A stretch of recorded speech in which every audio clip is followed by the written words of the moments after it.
Hello and welcome back to another episode of Podcast 572. As always, I'm your host, Kyle, joined by my two friends, Dan and Matt. A lot has happened in 2 weeks. Big stuff. A lot of huge stuff has Kind of happened. feels like a shit show, honestly. I mean, well, there's that. There are certain things I would say that definitely feel like it's a shit show. But so one of the biggest things that's happened is we'll kick off with like what we've been playing. The rumors were true. The Oblivion remaster is real. It did shadow drop the day of its reveal. I really didn't think it was going to shadow drop. Like I thought it'd be the kind of thing where they put out their little making of documentary and be like, it's out this day, like maybe in 2 weeks or a month or something. I didn't think they would commit to that shadow When they drop. did the thing the day before that said like tomorrow we're going to talk about it, that's when I knew it was going to come out the next day. Okay. Because I think if it wasn't, they probably wouldn't have even been like, well, schedule showing up tomorrow for this. Yeah. It would have been, here it is, it comes out in July or something. I did like that they cheekily labeled that live stream all will be revealed. Because the thing has been such a massive leak for the last like 6 months. Yeah. So I've played a lot of it. I have it for everything. I mean, so if you have Game Pass, it's automatically on Game Pass. You can play it on Xbox or PC. And then I bought a PS5 copy of it. So most of my time, I'd say like 80% of my time has been spent with the PS5, I guess, Pro version of the game. I don't know if I will tell you, as someone who has played it on all three platforms, I don't think it like looks that much better on a PS5 Pro versus a Series X. It kind of looks identical. Maybe it runs a little bit smoother. It does have some issues that have cropped up from the previous game. We talked about, not behind the scenes, we talked about like the biggest one I experienced, which was like I hit a certain area in the game and it just went haywire with the frame rate and then eventually crashed. And then I reloaded the game and it was perfectly fine. And I remembered all the way back to 2006. Yeah, that was a caching issue with the 360. So that hasn't really been fixed here. Yeah, just your temporary file save would get too large. And you would have to basically tell the system to erase it and start over when you reboot. Remember you had to like hold Y when you rebooted your system or something? Yeah, or something like that, and it would clear the cache. I ran into a new issue today where, so that game does have a save limit. The original game did not, which I'm sure that's one of the reasons why it really had issues. But when you hit that save limit, there's no automatic like, hey, it's just not going to save. Instead, what happens is if you have autosave on, so like, for example, every time you have a load screen, it autosaves the game unless you turn that off. If you've maxed out all your saves, what happens is when you go to any load screen, it'll automatically pop up like a system level message that says, hey, we can't save the game. There are no more save files. And if you click out of it, then it loads your saves and wants you to delete them. Like, this is system level. It's not, and it's very annoying. So I just sit, because it happened to be like 3 times. I'm like, all right, I'm going to have to fix this. So I had to sit and delete some of my saves. And I didn't have that many. I only have 20, which is not a pain in the ass for people who like to save their game over and over again. Well, I do that too, because a lot of times in those games, especially, you like to go back and maybe make a different decision. Or, you know, let's say you're like me and you only have 2 lockpicks right now. Well, I could just keep save scumming until that lockpick works. So, but it's a little bit annoying in that regard. It looks phenomenal. And that's the biggest thing about it is like, it's a huge upgrade dumping this into Unreal 5, but it's also clear they just took a 20-year-old game and dumped it into Unreal 5 and didn't do too much with the rest of it. We talked about when it was released, like behind the scenes, that they fixed the leveling system. I will tell you, I've played 40 hours between all versions. they haven't really done much with with that. From what I watched, the it's same. exactly the same. It's weird. It's still like so in the PS5 version I'm playing right now, I'm level I think 13, and now when I go into Oblivion Gates, instead of the little like dinosaur looking creatures that you fight, it's all the flame ones. Right. Because I'm a higher level. So, and that's how that game works. It's just the higher level. Like every time you hit a multiple of 10, you get some new higher level enemy, but that's all you see. So, and they haven't really done much. It's a little bit better, I guess, than the original because you don't always just see that enemy, but it's still a problem. It is also important to say, like, so the PS5 version is the only version of the game that has not had a patch yet. The Xbox version had a patch for the frame rate to run a little bit more smoother, and that patch broke it on PC. So the PC version, as it stands right now, you cannot use DLSS. It's just turned off.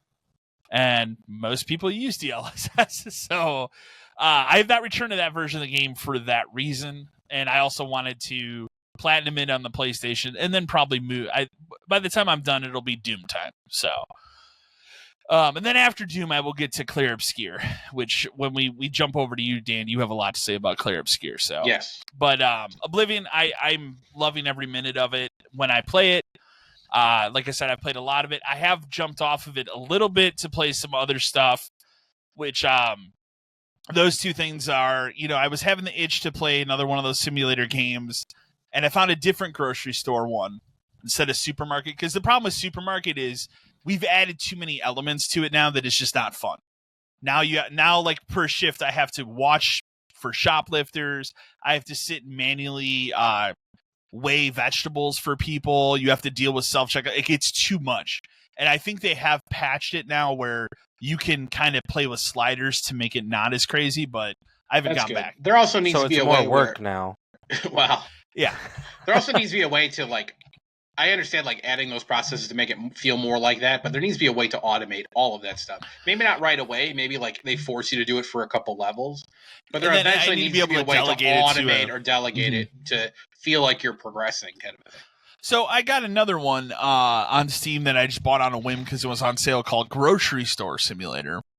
This one is a little bit different because it's not set in, like, a city block. It's set like on the outskirts, like it's its own retail location with a parking lot. And you can keep expanding the building. You have different workers you get. But what's cool about this one is you actually will get and unload the trucks and put all the items on shelves. And then you can delegate to the different people like, okay, you need to stock. You need to go be a checkout person. You need to go do this. I've played a lot of that. And it's pretty easy to roll out and earn money, and then so basically how it goes is the game will just keep going until you shut the store, and then when you shut the store down, it doesn't reopen until you reopen it. And then so what I do is I'll run it until the shelves are empty, I'll shut the store down, and then it's just you buy a bunch of stuff, restock it, and then reopen. Okay. And in that, then you have time to upgrade, add more items. Like now I am the next level I hit, I'll be able to add a bakery, which is cool. Yeah, that's cool.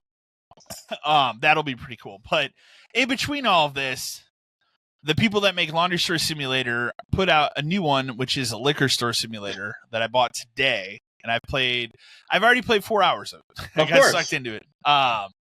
This is the hell I'm in now. Simulator hell. You live for it. I live for it. They're so good. They're so addictive. It's I can come in to my office, I can sit down, I can put that on, and I can throw stupid YouTube videos on in the background here and just get sucked into that for hours. That's how they get you, man. That's how they get me. So Liquor Store Simulator, it just came out, I think, Friday. It's only $7, so it's not an expensive game by any means. It is a little bit different than the other ones in the fact that they do make some of the processes easier. So this game is more about checking IDs than it is about cash handling. So you don't even actually do the cash handling. Basically, how it works is somebody comes up, they hand you their ID. If they're buying alcohol, you have to look at it. You can either press right mouse click to accept or left mouse click to reject it. Obviously, you got to pay attention. Sometimes they'll have a wrong picture. Sometimes it'll be wrong birthday. So basically, you're playing Papers, Please, but Kind for of, alcohol. yeah. Okay. Kind of, yeah. Except the people, they don't react like they would in Papers, Please. Okay. It's more of just like, aha, you got me, or that. Like, Right. that's basically how it is. And then obviously you stock the shelves. This has a truck that comes. You take the stuff out of the truck. You stock the shelves. You can upgrade. It has everything else you would expect out of Simulator. You can control the prices. You will eventually. I will be able to unlock like staff and stuff. The one thing this game has that none of these other games have, and this is a new concept for these, I guess. This one has the ability where you can actually buy and run advertisements for your business. Oh. Like sales and stuff. They've never done that in any of these other ones, which is kind of crazy. So that's a cool element. I've not unlocked that yet, so I'll speak to that on the future. But so far I really like it. It for a day one, it seems pretty polished. And then the final thing I talk about and will lead into you is we've played more Saints Row the 3rd remastered. It is a terrible fucking game. It gets worse. Somehow it just gets worse. It's just broken. The more we play it, it devolves more. We each how many times did we have to reload the game the last time we played? We had a system level freeze the last time we played it. Not just the game level, system level. System level. My system was unresponsive. Well, what killed it the last time is it happened to you. You had to restart your machine, and then I think we played for another like 45 minutes. And what killed it was then it happened to me, where it was like, oh, and then I had to be like, well, I guess this is where we're ended tonight. Yeah. I had to restart my machine because there's nothing you could do with that. No, it's just it's fucking impossible to get through this almost. And it will never be patched because obviously the studio doesn't exist anymore. But just if you ever see it on a $5 sale, don't get this version. I can't even tell you that it's worth it. Go if you really want to play Saints Row and you want to play it where it runs well, just go buy it on Steam. It's a much better version of the game. Avoid this remaster. It is. We'll get through it, but it's awful. Yeah, I mean, Outriders took us a year. Godfall took us 6 months. This might take us 2 years. But I'll kick it over to you because you've been playing the other hot RPG release. So I'm going to go through my pickups first because what I've been playing is mostly in here. So I might as well show the stuff off first. So these are pickups from just like the last 2 weeks, random stuff. Number one, and this is one I'll talk about the most. I did get Claire Obscure Expedition 33. But you got that. I got the fancy one, and I laughed because this was GameStop exclusive, and already it's like $200 because it's hard enough to find an actual copy of this game, let alone I won't say collectors, but like special edition. The game blew up, and because the game exploded, and I was lucky enough to be like, I think I'm going to like that game. I might as well just reserve the good copy. Yeah, and I think the crazy part is I'm pretty sure this was only $5 more. It wasn't that much more expensive. No, I swear it wasn't. I think it was like $55. What is in it? Like what else? I mean, number one thing is Steelbook. I mean, that's why you do it. There's a journal thing in here because the journal is a big part of the game. Okay. Extra like outfits and hairstyles for the game because that's important. I mean, you dress up your people, but of course. Yeah, the book's pretty cool. It's it's just like a random hard book, but it's got a lot of like the art and stuff from the game, which I'll talk about a lot of this in a minute. But it's cool. Yeah, so luckily I was like, you know what, I think I might like that game, and if worst case scenario I don't, I'll just cancel it. But when it came out and got all the ratings it got, I was like, nah, I'm pretty sure I'm in. We'll do. And then Woot was having a sale. A whole bunch of random stuff because that's what Woot does, and it was like an extra 10% off. So there was a couple things I grabbed, which I got this Cuisinier game. That's cool. Which is like a roguelike thing, but you also like run your own restaurant, and it kind of is that's pretty think cool. about like makes me kind of think like Dave the Diver. Yeah, because like you actually have to go out, you have to go out and do stuff, but then you can. I haven't played it yet, but it's on the list of stuff. Other PS5 stuff I grabbed, and I had Kyle jump in on this too. We got that Starship Troopers game because I think it was like $11. It was $11. Yeah. Cheap, but this is what we're gonna do after Warhammer. The only downside to this game is there's no platinum for it. I don't get it. This game was one I was kind of like looking at when it was announced. Yeah, I saw that on there too. And when it was on there for cheap too, so I was like, I'll pick it up. This Arsene Lupin Once a Thief game. It kind of gives me like those Sherlock Holmes games vibes. Mm-hmm. So I'll give that a shot at some point. I did pick up Roller Coaster Tycoon Classic for the Switch. Why it's not on PlayStation, I don't know.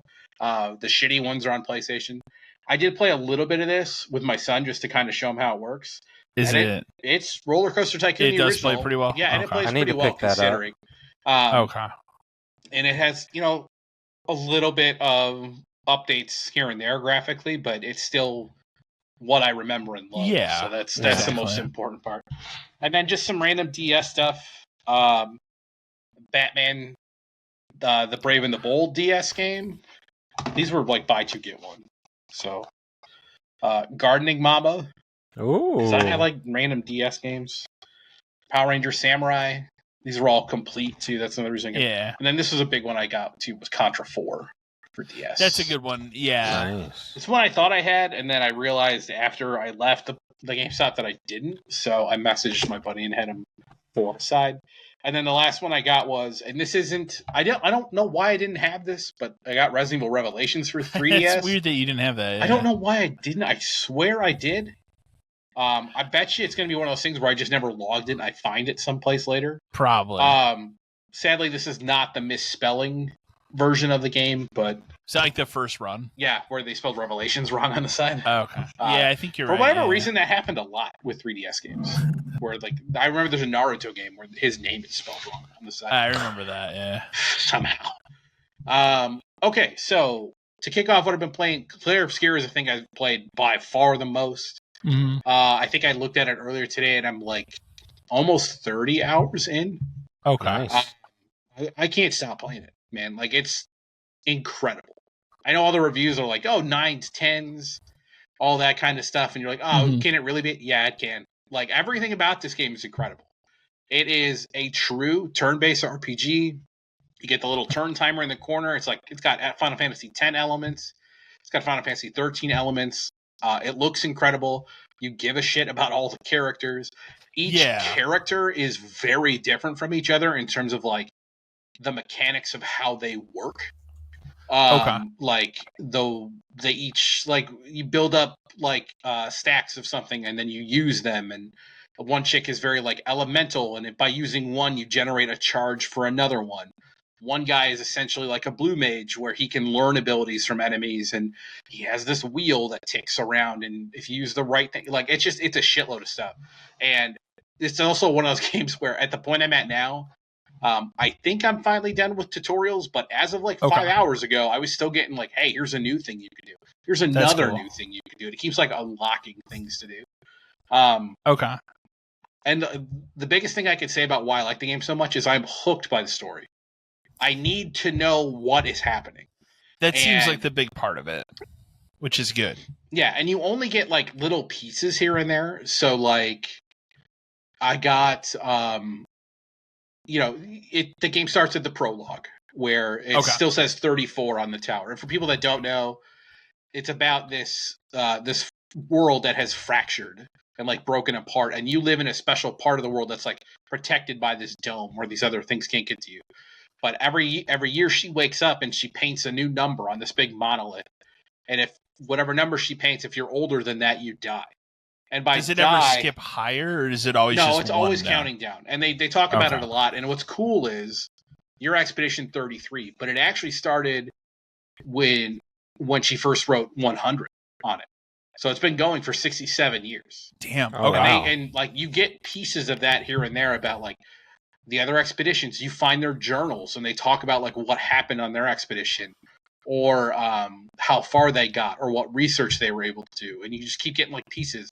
And what's really cool is as you work your way through the world, you come across like they left like checkpoints basically. And they'll have their number floating, so you can kind of see like how far each of them got. Yeah. And a lot of times they'll tell you like why they failed or how they failed.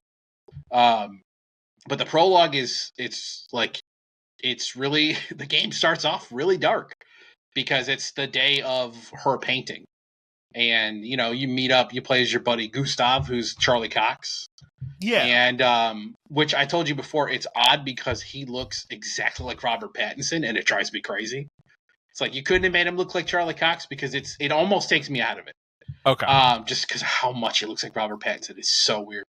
But you know, you meet up with your friend Sophie, and it turns out that like this isn't really a spoiler because this is prologue stuff, and it's the whole fucking point of the game. But you meet up with your girl Sophie, and it turns out like this is her year. It's called the gommage when you disappear. Because Okay. So the game's very she's French. 34. She's right? 34. Okay. So when the chick paints, it's over. Okay. So they have this like ceremony essentially when she wakes up. In case she wakes up, everybody is there for it. So it's kind of like a Thanos snap type thing. Yeah, I mean, almost exactly. Okay. So what happens is they'll kind of meet up, and then she wakes up and she erases the number, and then she draws the 33, and then like everybody whose time it is, they like fade away into like flowers and dust, and they're gone. Jeez. And it's just kind of when it's depressing as fuck until you realize like this is what these people have to live through. Yeah. And the craziest part about like this story is like it just keeps getting lower, so the people die younger. Yeah. And like I had a cutscene yesterday where they were talking about how like the one girl in your group is like a teacher, and she's like, I never had kids because I didn't want to have to go through this crap, but like I have a kid who's 9, and her parents are gonna be gone in like 2 years. Yeah. So she's gonna have to live, you know, but like she's only gonna get to live to be like 21. Mm-hmm. So like it's really kind of fucked up about what's happening, and you don't know why. Like I still have no fucking clue why. When you go on the expedition, do the ages of these people vary? So pretty much everyone in my group is 33 except for the one girl who's kind of like his like. Okay. She's not his sister, but she might as well be, kind of thing. Okay. She's 16. Okay. All right.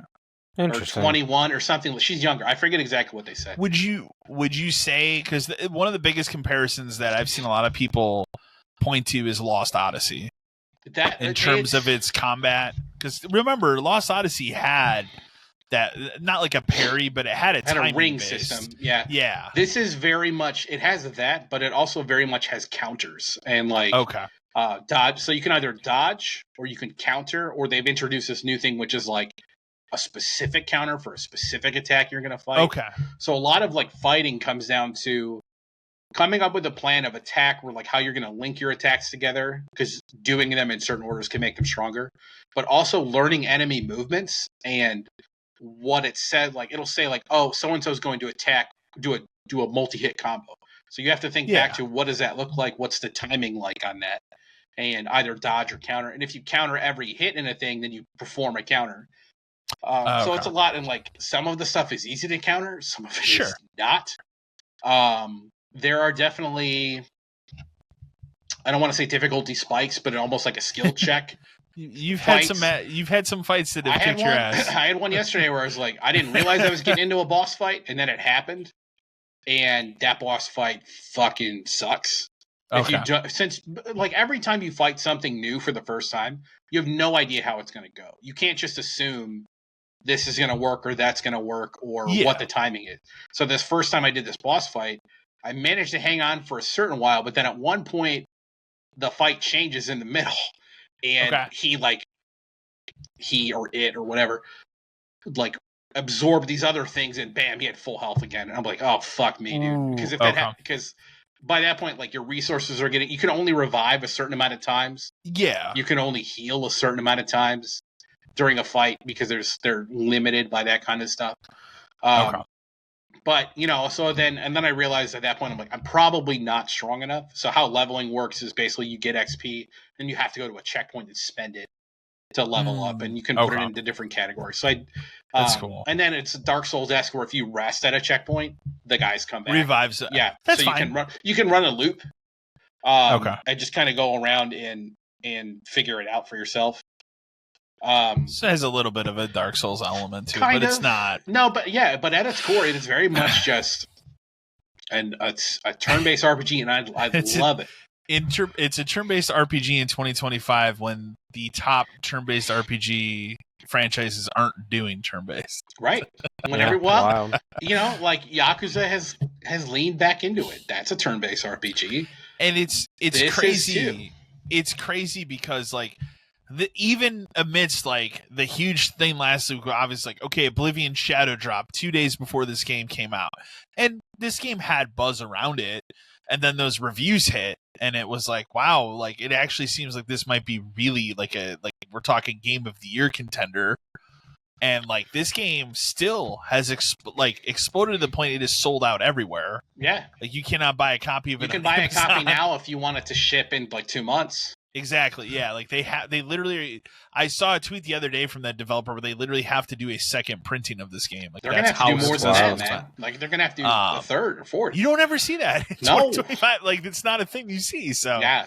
Yeah, you can go buy a digital copy, but yeah, you could, but and for sure, and if you can't, if you don't want to wait for physical or you can't, sure, I highly recommend this game more than almost anything I've played recently. The other thing that's important to note, and we'll get more to it when we get into the news, but this is a $50 game. Yeah, and it's made by 30 people.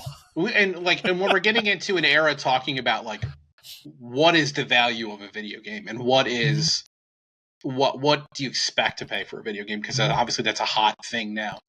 Very hot topic. This game blows other things, and Oblivion too. Because Oblivion's $50. Because it's $50 too. Mm-hmm. These two games alone, in terms of value, and again, More Oblivion's value, a remaster, but it is a how old of a game? 20-year-old game. 20-year-old game, right. But it has a plethora of content in it. Plus, it has all the deals. It has the Shivering Isles and the Knights in the Nine DLC. Yeah. So it's crazy to me. Like the value that this game provides is incredible. I love it so much. I've only just hit level 33. There's a trophy to get to 99. It has a new game plus. Nice. There's stuff to collect. So basically the loop of the game is all right, so we left on our expedition, right? And again, this isn't a spoiler because it's the first thing that happens when you get I won't say it's called exactly Expedition 33. So you leave on the expedition, you break ground on where you're going to get off on this continent, right? It goes to hell, like immediately. And when I say it goes to hell, like it's fucked. Like, and I was just like, to the point where I thought to myself, like, did that just happen? Or is this like some weird premonition somebody's having about something 40 hours in the future? No, it fucking happened. And it was awful. But it sets up what's going to happen. And so you do that, and then you kind of work your way through this area, right? You can kind of explore stuff to fight, level up, generally ends with a boss fight. And then you get into this like open map. Like it's a giant open world, and you can go here or you can go here, and it's like you go to a place and you enter that area and do it. I have found places that say that I don't have to go to yet. That when you approach them, it literally says the name of the place and then danger underneath it. Okay, and I was like, bullshit. Let's see what happens. I went in there, fought the first thing, got absolutely wrecked. I'm like, not supposed to be here, and I left. Because like you can get to some places early on where you're not supposed to be.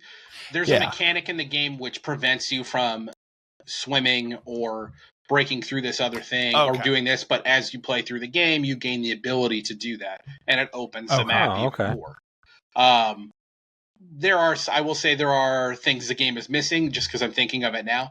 There's no fast travel, except if you're in a level. I'll call them a level, right? You go into a place, and that's a level. You can fast travel between checkpoints you found in that level, but when you're on the world map, let's say I wanted to go back to the beginning place, I physically have to go back there. That's weird. It's possible that this thing that unlocks abilities as it goes will allow me to do that. Okay. But it seems like it's getting too late for that to become a thing that I can't already do. Yeah. Fine, whatever. It's not that big of a deal. There are tons of places to explore. They're all terrifying right now, so I kind of stay away, and I'm just kind of working my way through the story.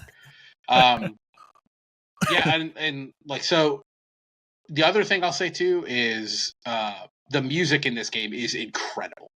Okay. Some of the best music I've heard in a video game in a very long time. I've seen stuff about it. There's lots of like lo-fi stuff in the background if you're going through a level. It's very like soft tones and stuff, but then like you get into a boss fight and it's a fucking banger. Okay. And it goes back and forth between like that and like there's jazz and there's all kinds of other stuff. It's just like the music. You can get the soundtrack on Spotify already. It's incredible. Okay. Like it's so good. I love everything about this game.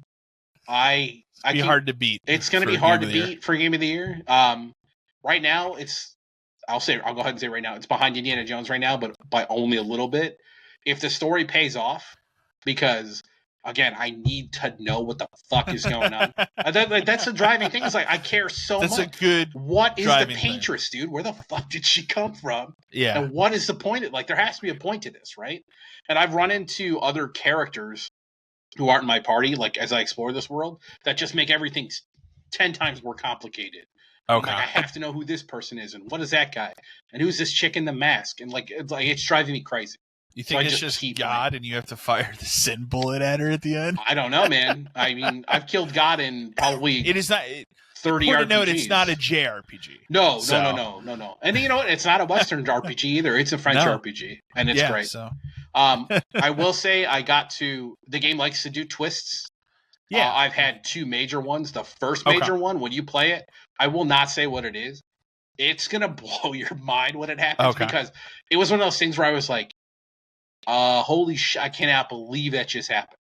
Kind of All thing. right. And then, because again, it's another one of those things where, like, when I saw the first thing, I was like, did that actually happen, or am I seeing something else? Nope, it happened.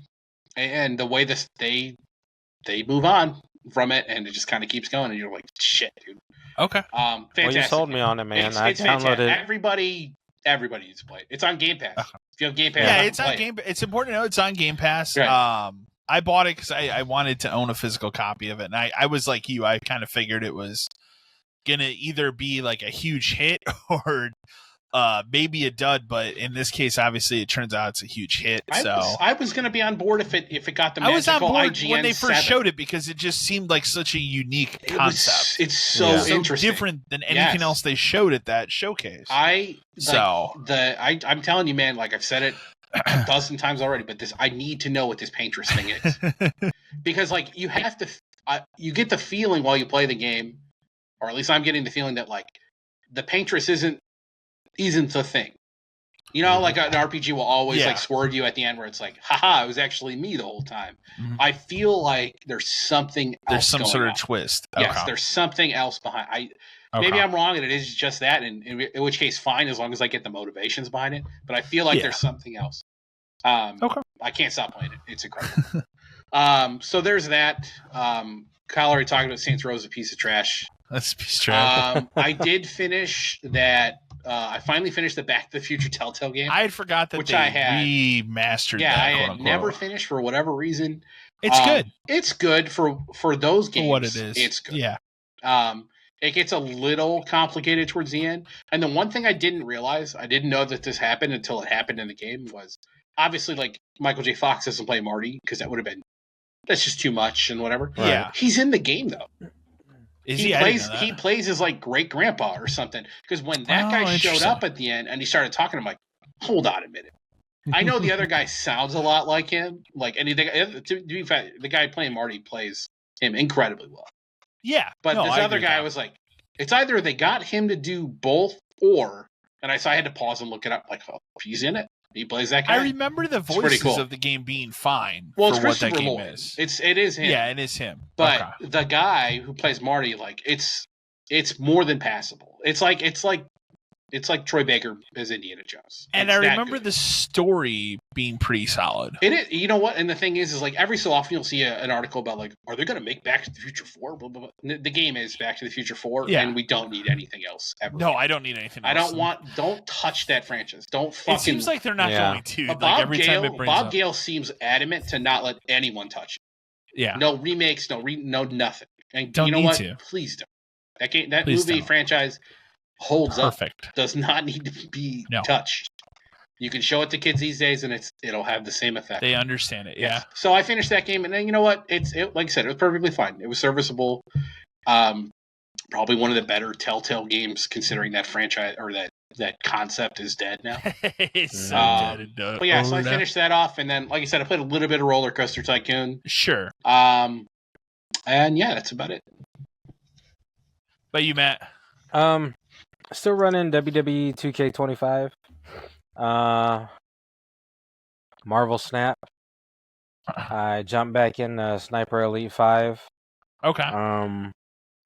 Trying to, like, finish that if I can, like, get through it all. And Then I did jump on the Oblivion Remastered. Now, did you play that back in the day or no? No. Okay, so you're coming at it as somebody who's never played. I mean, I would assume you probably at some point touched Skyrim. Nope. No, you've never played Skyrim. Nope. Okay, so Nope. you've never played any of these Elder Scroll games, then? Nope. Okay. The crazy thing is I have them. Yeah. I have them all. I have Oblivion. I have Skyrim.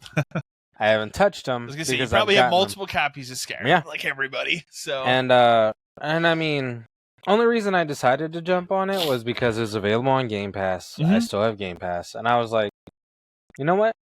Let's just see what it's about. It's remastered. Why can't? I mean, it's got to look decent. Looks incredible. I mean, I'm not gonna say I don't like it so far. I just got out of the whole sewer thing, which you told me if you can make it out of there, you should be okay to play. Mm-hmm. So I got through there. Then I found the guy to show them that the king is gone. Yeah. Okay. So you follow. And so now I'm like going to find the dude who's supposed to inherit everything. The monk. Okay.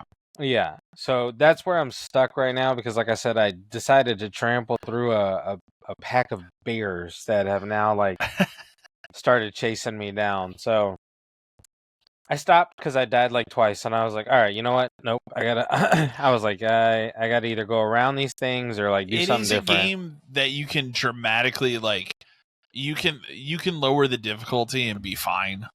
Yeah, I mean, I think what I'm playing it on is fine. I think it's medium or whatever their version of medium is. Like the middle ground. Yeah.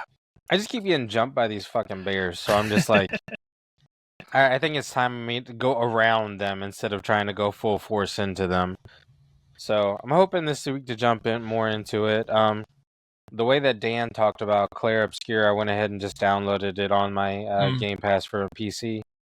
And was like, you know what? Why not? Let's just jump into it. I've been seeing a lot of people on lives play that game right now. Like, I know it's the hot thing right now, so I figured... It is. I've heard nobody say anything negative about it. I can't think of a single negative thing about it. Like, I really can't. The fighting is so good because you'll get to a part where you're just kind of like, okay, do this to do this to do this, and then but like you'll fight a new enemy and you have to change what you do. And like I said, everybody's so different. You can really kind of create the party you like. Oh, and another good mechanic is if I don't know exactly why it happens, but sometimes like during that boss fight where I got destroyed, when everybody died, it's like, do you want to continue with your reserve party? The other two people jumped in. Oh. So okay. You kind of have to keep everybody. And the good thing is people gain experience even if you don't use them. So you kind of have to, but you have to keep everybody kind of like equipped and have the abilities, and you get these things called Pictos, which are like special abilities you can equip to people, and then you unlock them almost like Final Fantasy IX, where you like would equip something and then like you can unlock an ability by using it so much, and then you can just equip the ability and change the item. So like it's a lot of it's like there's a lot of strategy behind what you do. So there's not a negative thing I can say. Okay. Well, maybe I'll tackle that after the Oblivion. Maybe I won't. I can't guarantee anything right now. I did go ahead and jump back on Fortnite and Apex for a little while this week. Fortnite just had a download, like a new update. I think they got a new season that just popped off. It's all the Star Wars stuff, right? It's garbage. I do not like it. The guns, they're all blasters from Star Wars, like all of them, and they're just like trash. Like they just don't. It feels like it's like a couple years too late to be going that hard into Star Wars, but it also feels like the kind of thing where they probably had some sort of deal with Disney set. Yeah, and it's not like at that point the money's been spent; they can't back out of it. But I mean, the skins that's what on I'm them, thinking. The skins look cool. I mean, some of the skins that they have released out are always. Yeah. I will have to say this: I say Fortnite does a really good job at marketing the skins for what people want for what they have, because they just what was it like? I think it was like a week and a half ago. They just released another Teenage Mutant Ninja Turtles one. Okay, but this time it had Krang, Bebop, and Rocksteady, and Casey Jones on it. So I was like, Well, They know what they're no, doing. you don't need them. I was They like, you know. don't need them. You don't play this game enough to warrant spending $10 on all these things. So I just haven't. And then, but yeah, I'm not a big fan of it. I'm glad that Fortnite does still have the OG rounds because that's the Yeah. kind of stuff I do enjoy playing. And then Apex has a new season that actually starts, I think, on Tuesday. And Okay. from what I read, they're supposed to be dropping a new legend in the game. So I think I may have to pick that up this week just to kind of see what they do. Because right now on my PS4 account, I have everybody unlocked, and like I have, buku amount of like the in-game currency. Because when I played that hard, that's all the stuff I was earning. Yeah. So I was like, you know what? Maybe I'll jump back on and see what it's about. But I don't really think they're gonna hook me either because they've been doing a lot of changes on that game too. And Yeah. some of it's good, some of it's bad, but nothing I'm excited for. So that's me in a nutshell. Well, we can kick over to news because there's quite a bit.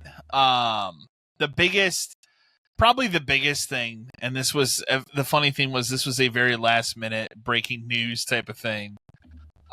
This past Friday was that GTA 6 finally got a release date, but with that release date comes a delay to next year. All right. Can we start there just really quick? Just because Okay. you're like me. Mhm. The game is not delayed. It never No. had a release date. There you go. Them saying 2025 2025 is not a release doesn't date. count. It's a window. And Rockstar never has a release date for fucking anything. No, they don't. So this is not a delay. This is when the game was always going to come out. Agreed. Maybe someone there was like, you think we could get out by 2025? And somebody said, I don't know. It'd be really hard. And they said, just tell people that. There's no way in hell it was ever coming out this year at all. I mean, obviously, people are upset for the reason that it's it's a delay in their mind, but also like no new trailer, no new screenshot, like nothing. Just hey, it's a year from now, another year. Maybe November is when you get the trailer. Somebody brought up a good statistic I saw today, where in the span now between GTA 5 and 6, in that same span of time, Rockstar made every other GTA game. So, we'll read this email really quick from Micah from Rock Falls, Wisconsin. Howdy, guys. So GTA 6 finally got a release date, but it's pushed until a year from now. Everyone is just buying the whole the game needs more polished bullshit, but I think the reality is that they wanted to push it longer to see if the higher price tags of games stick, so then they can land this thing at a higher price. If the industry standard goes to 80, which totally seems like it's going to, then there's nothing stopping Rockstar from charging that or even more. What do you guys think, and are you bummed that it's delayed a full year? I've said all along, this game wasn't coming out this year. No, we've never believed it once. I never believed it once. You can't sell this game on just one trailer. There has to be more footage. Like I don't know back to GTA 5. I don't even know if that's true. I mean, I'm obviously in the minority of people who I don't need trailers for things. I need one for a hype level, and I never just see another damn thing about certain things. But you know they're going to market the hell out of it. Of course. I mean, this game's marketing budget is going to be unfucking believable. Mm-hmm. It's going to be everywhere. Well, you know what? Why don't we just put the trailer during the fucking Super Bowl? How about that? Yeah. I guarantee you next year's Super Bowl, there will be a trailer for this game. Honestly, that'll be shown throughout the NBA playoffs more than anything else. Yeah. Because that's what's happening right now, so it's going to be a year from now. Every fucking round of the NBA playoffs is going to be sponsored by Grand Theft Auto 6. Yeah, but that's fine. Is part of it the delay because they want to charge you $80 for it? I don't think so, because it was never coming out now anyway. Like, this should, if anything, they were probably going to do that. This just means that it's okay.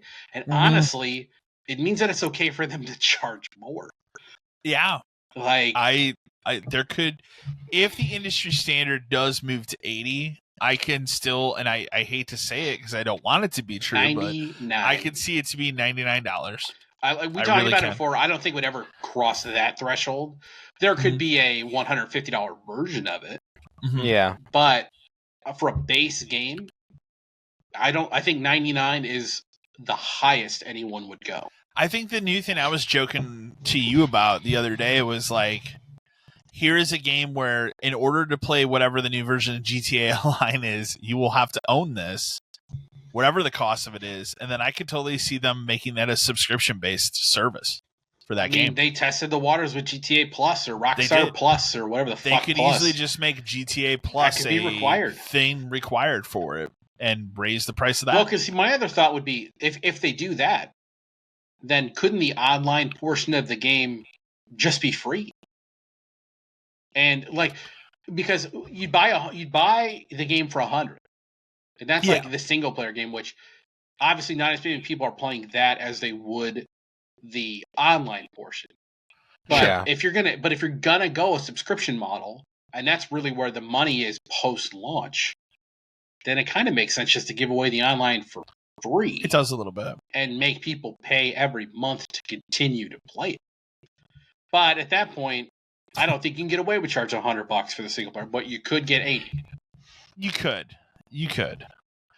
I'm not, and again, like I'm not upset by it. I honestly, putting aside like it's a year, I really didn't want it to come out this year anyways. So there's enough other stuff, and now like I guarantee you, in the next episode we watch, the next episode we record, you're gonna see a lot of people now throwing release dates down for stuff this year. Yeah. You got to imagine that Mafia leaked release date for August is super real, and they're probably super happy. They're thrilled that they aren't even close. My other favorite thing is like that. Obviously, I don't know if this is in the news for later, but like Borderlands got pushed up 2 weeks because people thought it was coming out because of that. Thought it was because of this. No, it has nothing to fucking to do. It has nothing to do with that, like at all. Borderlands isn't afraid of Grand Theft Auto. No, they're not. It's one of those things where. Would they prefer to release not close to it? Sure, but they're not going to move up 2 weeks to try to get 2 weeks away from it. But yeah, I think the thing people should take away from this, like, quote unquote delay, it doesn't mean like it's a bad game where you're going to have to wait, or we're like, it is not what it is. Yeah, it doesn't make me worry about the game at all that it's taken so long to make this game. You realize after this game gets made, there's not a GTA 7, dude. I don't think so. I think this is it in terms of like single player GTA content. I think we're done. Do you think there's any possible way? And again, we've only had one trailer for this game, and a very brief 1 minute. Do you think it is possible that, and it hasn't been revealed, and it could be, do you think that this single player, quote unquote, is actually co-op? And the other person plays as that dude. I mean, that's the dream. But I mean, I feel like it could. Like, it could. We have the tech now. But to me, that just adds more resources, more time, more balancing, more everything. When they don't make money off of the game. True. They make money off of content for the online multiplayer. Agreed. Shark cards are what made that thing the way yes, it sold 100 million or something. I think is got to be close. It's over 100 million now. Yeah. I thought it was like 105. Yeah, but so obviously that adds up. Especially when you've sold people like you and me the game 3 fucking times. But I was gonna say, it also re-released across 3 console generations. Yes, and that's why that's the other thing about this is why I think 6 is the end. Yeah, because I can't imagine what is next. That I can't either. That they wouldn't just pump more money into online. I mean, what would you do now? Like, just go back to San Andreas? Like, I don't. I think maybe there's that, or the franchise starts over. Yeah, and it's Grand Theft Auto, and it's in New York, and the biggest thing they could do is probably like, I don't want to say remake or remaster 3, but make the next one in the style of 3.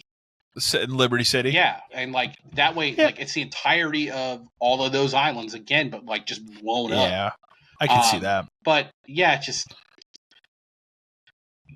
it's not a delay. It's not a delay for cost. I mean, but you are. I tell you, you are paying everybody's like $80. Delay. I'm like, it's not a delay. Not a delay. It is literally just move to next year. And here's a top tip. It's probably getting delayed again. Do you realistically think they push it till 2 months? I was gonna talking to a buddy of shoot mine for about it. September. September Yeah. also seems decent because that's when 5 came out. Yeah, that's my and guess too. Why And not just tie it into the it's anniversary? early enough that it will do well, but it will then sell through the holiday. It'll sell forever. Yeah, no. And then if Sony is smart, they put out a bundle with it in it, man, a Pro and that something. They should work it out. They should. But yeah, it will get one more delay. I'm predicting it probably at least 2 months. But September seems likely, almost more likely than anything else. Before we move to the next thing, because you mentioned, I'm just going to bring it up briefly.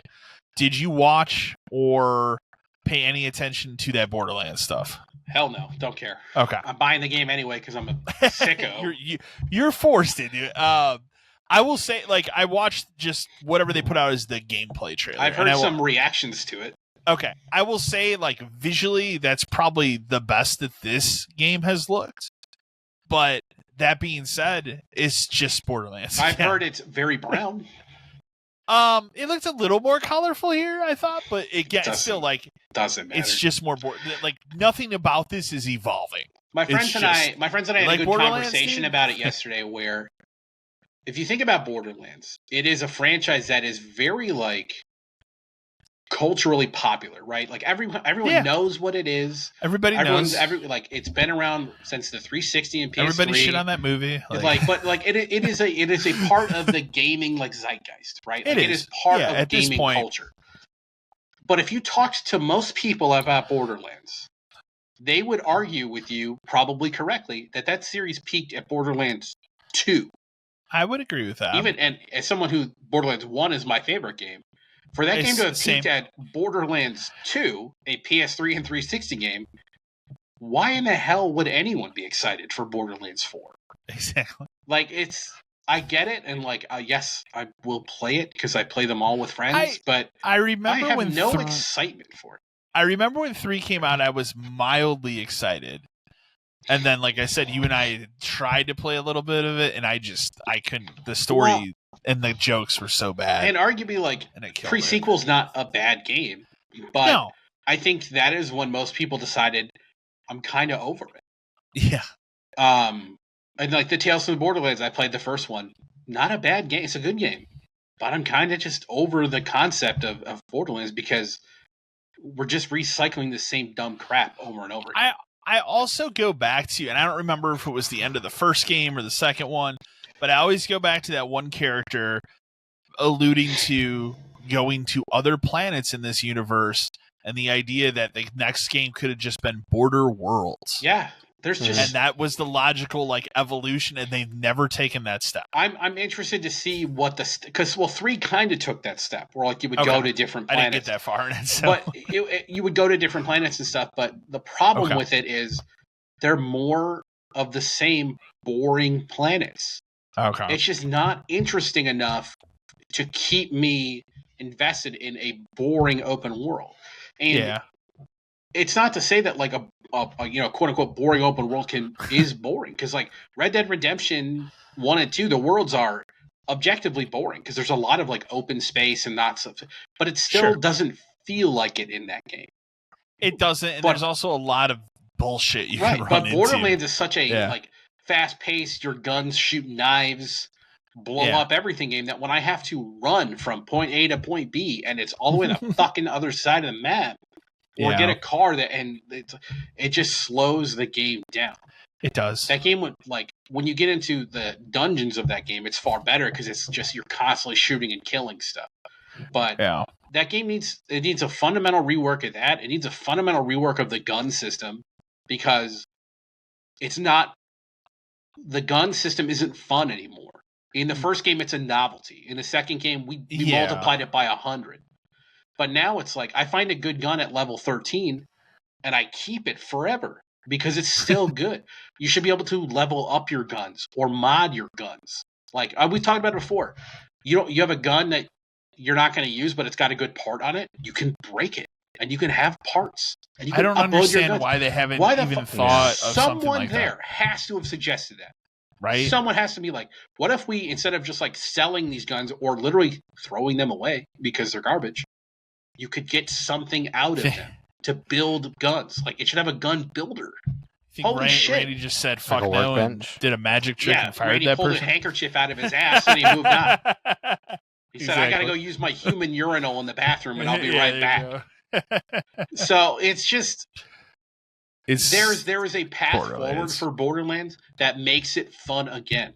and they just refuse to And go they- down that path. It's not, I don't even know if they refuse it, just, I don't know if they know how to do it.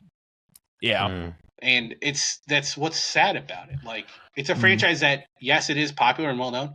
It should be a dominant franchise.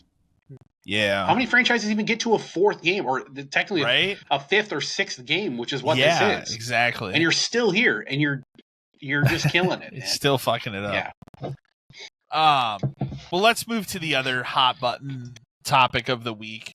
That would have been what I led with if you didn't, have the earth-shattering GTA 6 release date, which is Microsoft has decided, hey, we're gonna just raise the prices of everything, supposedly because of tariffs, but I did look into that. Like, I think a good majority of their hardware does come out of China, It does. so that makes sense. But I can't think of a worse fucking time let me. to come out and be like, hey man, here's all these price hikes.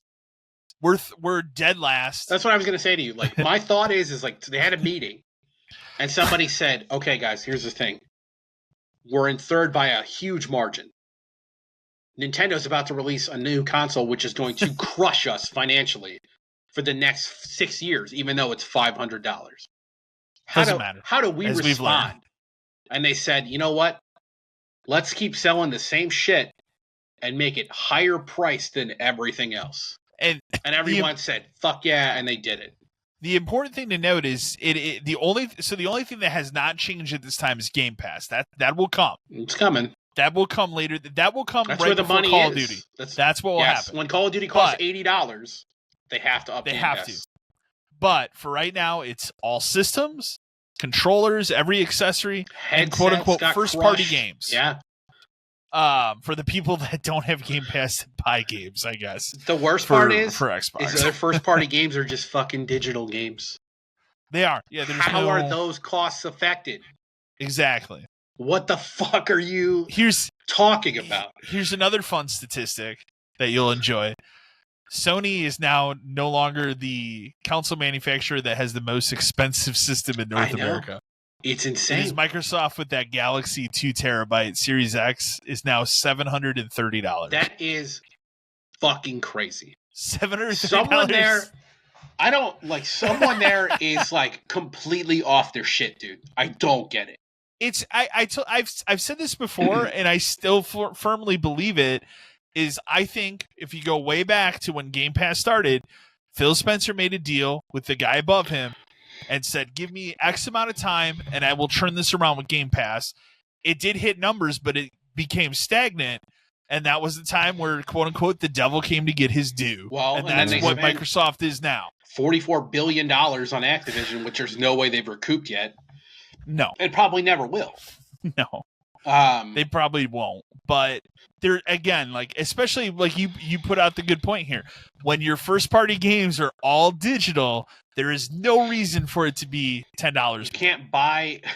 Like Can't my use my that as favorite the thing excuse. is like Perfect Dark is one that they said Perfect Dark's gonna be an $80 game. First off, that game has to exist for it to cost $80. It does. Second off, outside of idiots like me who would have paid that for it Mm-hmm. if I had an Xbox, but I'm never going to have an Xbox. So unless that game comes No to reason to now. PlayStation, no one is buying it. Mhm. No one is buying any of these games for $80 unless they come to PlayStation. And even then, I'm probably going to wait. I feel like most people like I don't know, because at the same time, and I'll guess I'll just mention it now. Like Microsoft once again has clinched the top publisher on PSN Yeah, for old games. once again Yeah. for more games. So like I can't argue that there aren't people that are there day one to buy these games. Even we're talking old ass games. Forza 5 is a 4-year-old game that just but came it's out. not $80. No, it's not $80. I think it's $7. Well, there's a $100 version. That's different though. That's not the base. Yeah. But when they announced this, and the worst part is when they announced this, it said it's as of today. Like, they didn't even give you the only thing that isn't changing right away is the prices of games aren't going to change until fall. The new ones come out, right? Yeah. But again, those games would have to come out. I mean, I release first-party games. I think the reason why is I think if they've pulled that trigger right now, that means in 2 weeks Doom is an $80 game all of a sudden. Oh, they couldn't have done it for that. And I think the backlash would have been so extreme. You can't have done it for games that have had probably a decent pre-order time. And you kill the launch of that game. Yes. Especially, if you have if there's a lot of which I'm sure there's a lot of pre-orders of Doom. That's going to be a massive game. You can't all of a sudden be like, well, it's $10 more. But you sure as hell can do it for Perfect Dark, which might launch next year. Fable, which might launch next year. Call of Duty, which technically isn't announced yet. You know what I mean? Like, you can do it for all of that stuff because it doesn't really exist. But you couldn't have done it for stuff. But to raise the price of your console when you are dead last, and I'm talking like you're dead last behind the first Switch and the second one's coming. Yeah. You're fucked. And we had an email last time about, should I get rid of my Xbox for a PlayStation? Xbox at that point we agreed, yes. Xbox is begging you to give up on them. They're asking for it. It's almost like they're doing it on purpose to say, what if we just get out of the hardware business and just publish games? And do Game Pass. How much more can we fuck this up for people to give up on us? Right. Yeah. How do we make it so we never sell another Xbox? I got an idea. Who would buy one now? I got 2 emails. Yeah, read the emails. I'm going to read. One of them came in maybe a day before this. Yes. So there'll be a stark contrast. But I'll read that one first. Mike from Des Moines, Iowa. Hi, 572 crew. I'm curious. I've been listening to your podcast for months now, and while you guys are typically very critical of every company equally, Microsoft is really the focus of it lately. Now that we are close to the halfway point of 2025, do you think that Microsoft has turned things around this year with the releases on Game Pass? Avowed, Atomfall, The Shadow Drop of Oblivion, Clair Obscur have all been pretty big hits for them, and a great selling point for Game Pass. Seems like the service is on fire right now in a good way. Do you think they can maintain this for the rest of the year, or if it's just a fluke? Thanks. Let me read the other email before we comment. So that email came in like a day or two before this price hike, and then this second email I'm about to read came in probably the day of or the day after the price hike. This one comes to us from Danny from St. Louis, Missouri. Hi, guys. I am done with Microsoft. That's in all caps. The latest outrage has me just done with them now. Raising all of your prices, trying to push the industry standard to $80. Sure, you can easily blame Nintendo for this, but again, it's Microsoft who made the decision to do this. Sure, it's a reaction to tariffs, but that doesn't justify the price to go up on games, especially since there's no tariffs on digital goods. Such bullshit. What do you all think? So I just like the stark contrast of those two emails, crazy, but because the first email is almost entirely negated by what happened. Literally like a day later after we got there. It is. Yeah, I mean, I would say like we're critical of all three of these companies, but Microsoft isn't making it easy for us to not be. Keep doing dumb shit. They just keep I would argue they're we've said maybe in the past, there's, they're close to being at the 2013 level. They're below it now. We've cratered. We've cratered, but way below 2013. What is an Xbox One? It's that they've destroyed their brand in a way that I don't think they could. Even if somebody else came in and we got rid of Phil Spencer, because I've seen some of the diehards say this on forums and stuff, and we bring somebody else in that is pro console, it's not going to work now. Too much damage has been done. There's no one left. And you and I talked about it when all this Phil Spencer blame started going around. It's like, has he run it the best lately that he used to in the past? No. But I feel like there's a lot more interference from the top than there ever was. Absolutely. Before. Yeah. And absolutely. I think their reputation amongst gamers, I hate the word gamers, but their reputation amongst gamers is shot to hell. It was already on thin ice. It's been on thin ice for years. And now it's they just told everybody to go fuck themselves. Like, you're gonna pay more for our box because we say so, and you're gonna pay more for our games because we say so. But again, we don't release those, and we don't release them physically. So, and even then, it's like they're just on our subscription service, which so, you can get on PC. Right. You don't And need an Xbox. Most of those games will play better there anyways. Well, guys, everything is an Xbox. We know this, right? Everything, man. Right, which is why they can raise the price on the last stock they have, because they're not making any more. And I can tell you right now, a new system ain't coming next year. Not at all. No. I don't think. Is there another Xbox ever? Because now I'm starting to doubt it. I do think the handheld is real. Sure, but I'm not paying $730 for it. No, I think that's the they other better thing learn is, to make that in America, buddy. Let's say that handheld is real and it is scheduled for release this fall. How fucking expensive is that going to be now? At least $100 more than you thought it was. Whatever it was, yeah, add 100, maybe probably add 150. Exactly. So, and if that thing is more expensive than a Switch 2, it's over. That's wild. Dead. It's dead. Switch 2 is looking real nice right now. $500 seems like a steal. It seems like a steal. Yeah. God, like, this is a fuck up on a major But I major also level. would argue, like, and I've seen people. We've had people write in the past, and I agree with them that like this has been the worst console generation from the beginning. Like it was a non-starter when these systems came out. Like the PS5 had some stuff at launch, but the Xbox famously launched with nothing. Mm-hmm. Just hey, play these old games, and it took forever to get going into both of these. There's never been a price decrease on either of these systems permanently. We've had a sale here and there, like for the holidays, but there's never been that standard. Like, okay, it's been out for 2 to 3 years. We should probably drop the price $100. That hasn't happened. And now, almost 5 years into the generation, you're going to come out and say, well, this same box you could have bought the last 5 years that was $500. Now it's $600. Yeah. I don't know anyone. You weren't buying it before. Will you please buy it now for more money? I can't imagine a single person that hasn't bought one of those yet running out now and buying even to get it at $500. I don't see anybody like, I got to get one. Like, for what? So it is a disaster. So, well, and the other thing too is like in the past, Microsoft has made some things about like, we're going to charge double for this, and they've immediately backed off. They doubled down on this. Like they locked it in. Yeah. I will also say, I'll throw it out here really quick for this year, at least in terms of their sales for systems, the digital only Series X, and obviously the S is a digital only system, have accounted for 75% of their console sales. It's about to be 100 because it's the cheapest thing they can buy. It is. Yeah.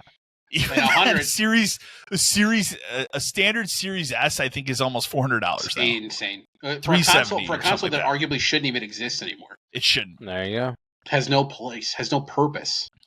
Any of these people, when it comes to the next console generation, I don't want to see a low tier model. Imagine make one box. You're a parent, and it's Christmas, and you walk into, we'll say GameStop, because who the fuck cares anymore?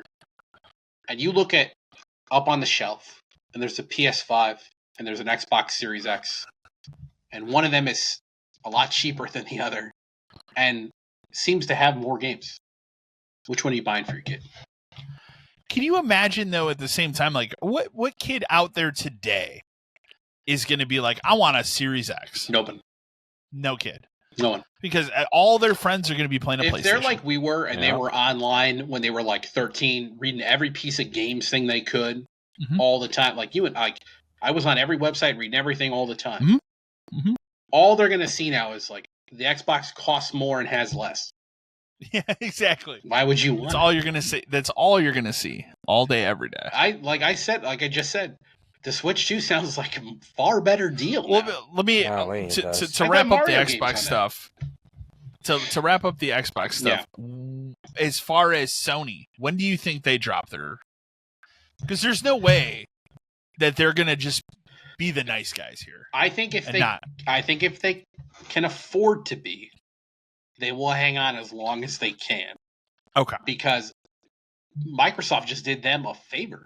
But again, remember, they did already raise prices in most other territories. And so it will happen here. But Mhm. Microsoft just did them a huge favor and basically just sold more PlayStations for them. Yeah. It's weird. They had to do nothing.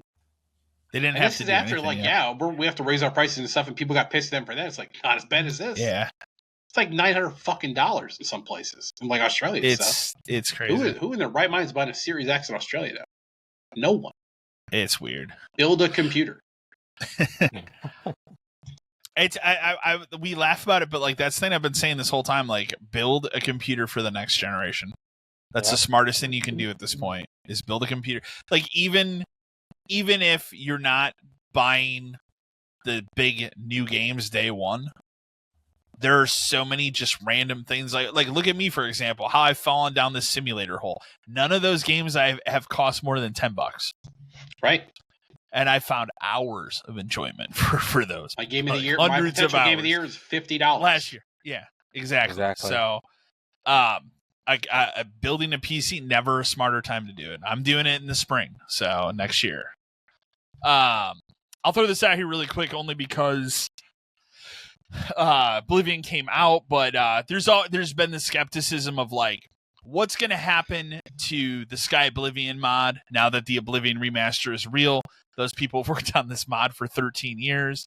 There was a question of like, will Bethesda step in and potentially shut it down?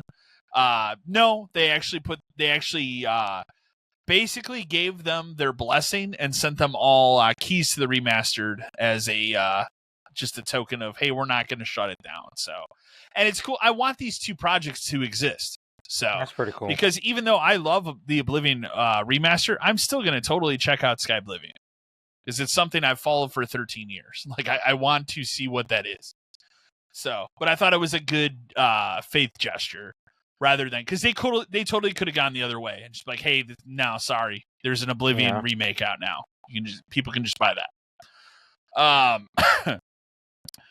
RoboCop Rogue City is getting an expansion. We talked about it a couple weeks ago. It now has a release date of July 17th. It is a standalone thing, so you do not need to own a copy of Rogue City. It looks awesome. I'm totally going to play. I love that Rogue City game. If you haven't played it, it's on Plus right now. Or I think it just ended on Plus, actually. It was last month's game. It will, I should say, it will be ending soon, because I think the new Plus games are out. So, but if you have not picked it up and you have Plus, you should totally check it out. We alluded to it earlier in the show, but Claire Obscure has topped 1 million in sales. God, I think that number's actually grand changed in like 3 days. Yeah. And I was reading something, I think it might have come from them, where they said it releasing at the same time as Oblivion actually helped. It does seem like that, right? Because all of a sudden people were like, it's RPG time. And those two games are wildly different from each other, that you can easily get both. And the fact that they're both $50 means it doesn't break your bank to get both. Not at all. No. If you have Game Pass, you just got both of them. Exactly. So, but it's important to note that number, that 500,000, that 1 million number, is sales. It does not include Game Pass. No. Which is crazy. Crazy how popular this game is. I love the fact that this is happening for them. You know what I like? I like seeing images, because I don't use Twitch at all anymore. I think it's a heinous pile of garbage. But I did enjoy seeing screenshots of the front page of Twitch and having Claire Obscure be the number one thing on there, above like just chatting and shit like that. Yeah. I love that all these other companies, like I think even like Bandai was like, they're posting these things about like how great it is that these guys have done it. Like Obsidian did it. Like it's just cool to see like other studios that are like supporting this small studio that made an incredible game. Yeah, it's cool. Love it. Yeah, Ubisoft continues to go back and patch old games to run at 60 frames. The latest now is Far Cry 4, which also just released on Game Pass. So if you've never played Far Cry 4, you can play it at 60 frames now. Not my favorite Far Cry game. I think it's one of the weaker ones, but I don't know. They continue to keep going back and doing this, and I think that's awesome. Like, before Oblivion, that's what I was kind of fucking around with, was Far Cry 5, so it's cool that they keep doing that. I put this one in here just for you, Dan. Platinum wants to do another live service game, Oh, even though the yeah. absolute terrible Babylon's Fall Babylon's Fall failure. is such a fucking winner Why that they want to do this they again. want to do it again? I don't know. God, like that game died super fast, and even as someone who like played it and platinumed it, it's not good. Yeah. So like, what the hell are you talking about? I don't know. What could another one possibly be? Like that what game, could it offer? It would have to be wildly different from that game, and right? I don't see how it could be. It'd be any kind of success. I don't see it either. EA, this was another one of the big stories. EA got hit with massive layoffs this past week. Multiple projects were canceled. The biggest studio that got hit was Respawn. There was supposedly, and I know a lot of people immediately were like, oh, Titanfall 3. There was a Titanfall project that was in development, but it was an extraction shooter. I don't think anybody is going to cry over that being canceled. But it was a lot, like Respawn got gutted. They had 2 different projects get canceled. I'm sure people from because Respawn's the people that make Apex, right? Yeah. So I'm sure people from that team got the boot as well. But yeah, it's it just keeps happening, man. And especially these big companies. It's not shocking anymore. It's not shocking. It's the kind of thing where I open like the IGN app every day to look at the news. I'm just like, yeah, that seems on par. Lost Soul Aside, which is a very cool upcoming PS5 game, got delayed until August. I'm actually happy about this because this is one of the few games I do have reserved. And I was looking at him like, man, I am not ready for this game in May 30th. I have it reserved too, but like I'm starting to, I don't know how I feel about this game. I'm glad it got anymore. delayed. Yeah. So I got more time to think on it's it. Another one of those games where it's like it's going to be heavily dependent on reviews to see if I give a shit when it comes out. The Evil Dead game has been delisted. It likely is going to be taken offline. Right now, it is still playable if you own a copy of it. They are saying they're not taking it down yet, but like I think the writing's on the wall there for the license for that game. So, but taking it off sale is usually a pretty good indicator of the days are numbered for that game. Which, again, you and I have talked about that a lot. Like, I think the concepts of those types of games are cool, but there already exists one that has almost everything that is. You might as well just put your horror character in that game. Just license it to that and be done with it. And don't let the license expire like it seems to. I told you why do all of these horror things, licenses, why are they all so fucking terrible? Every one of them's like, you get it for 3 weeks. It's like, because what? I think when these movies in the 80s, when these horror movies are getting made, a lot of these people that were making these movies were teenagers.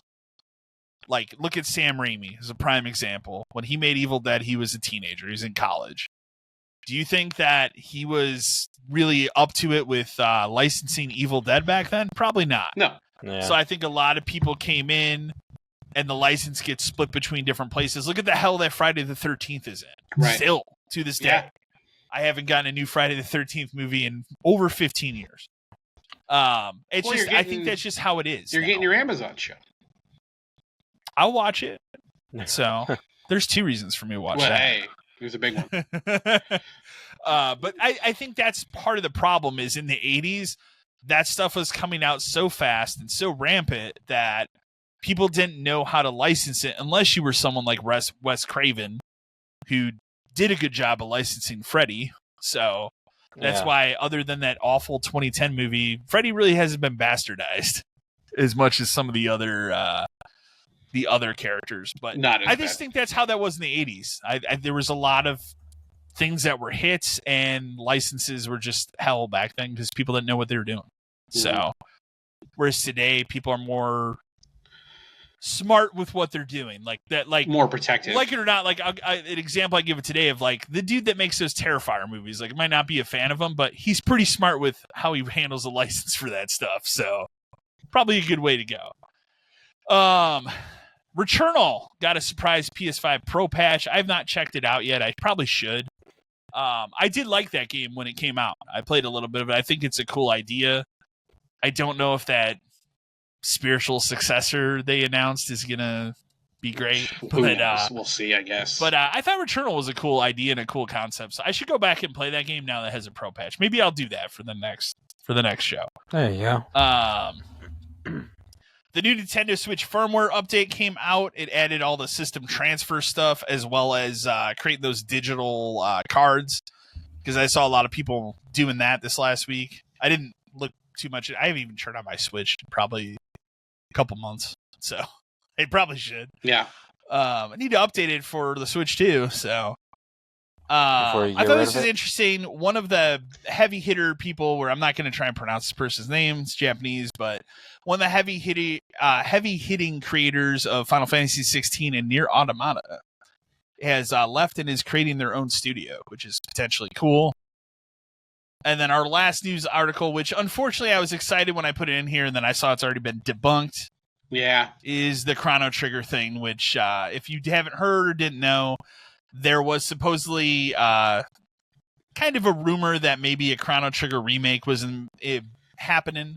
And that came out from the Dragon Quest creator. Yeah, I can't really. It was that they were at a con, I think in like Italy or something, and he kind of mentioned something, but then it turned out it was the translator kind of said it like half as a joke, and it just kind of took off from there. And then it turns out it's not real. Of course, it ignited the internet for like a day. So, which maybe they'll see that and realize we should make it.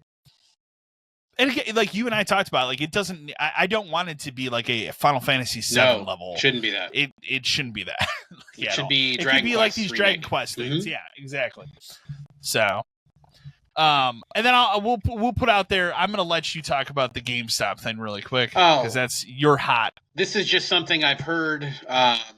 So, what I've heard from sources is that GameStop stores are expecting to have extra Switches on release day, Switch 2s on release day, and it's supposed to be in some cases a significant amount.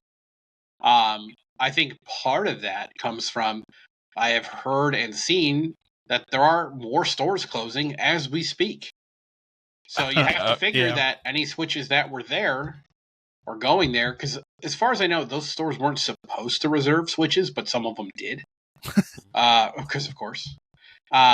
So, makes sense. GameStop must have cut some kind of fucking deal with Nintendo to get as many of these things as possible.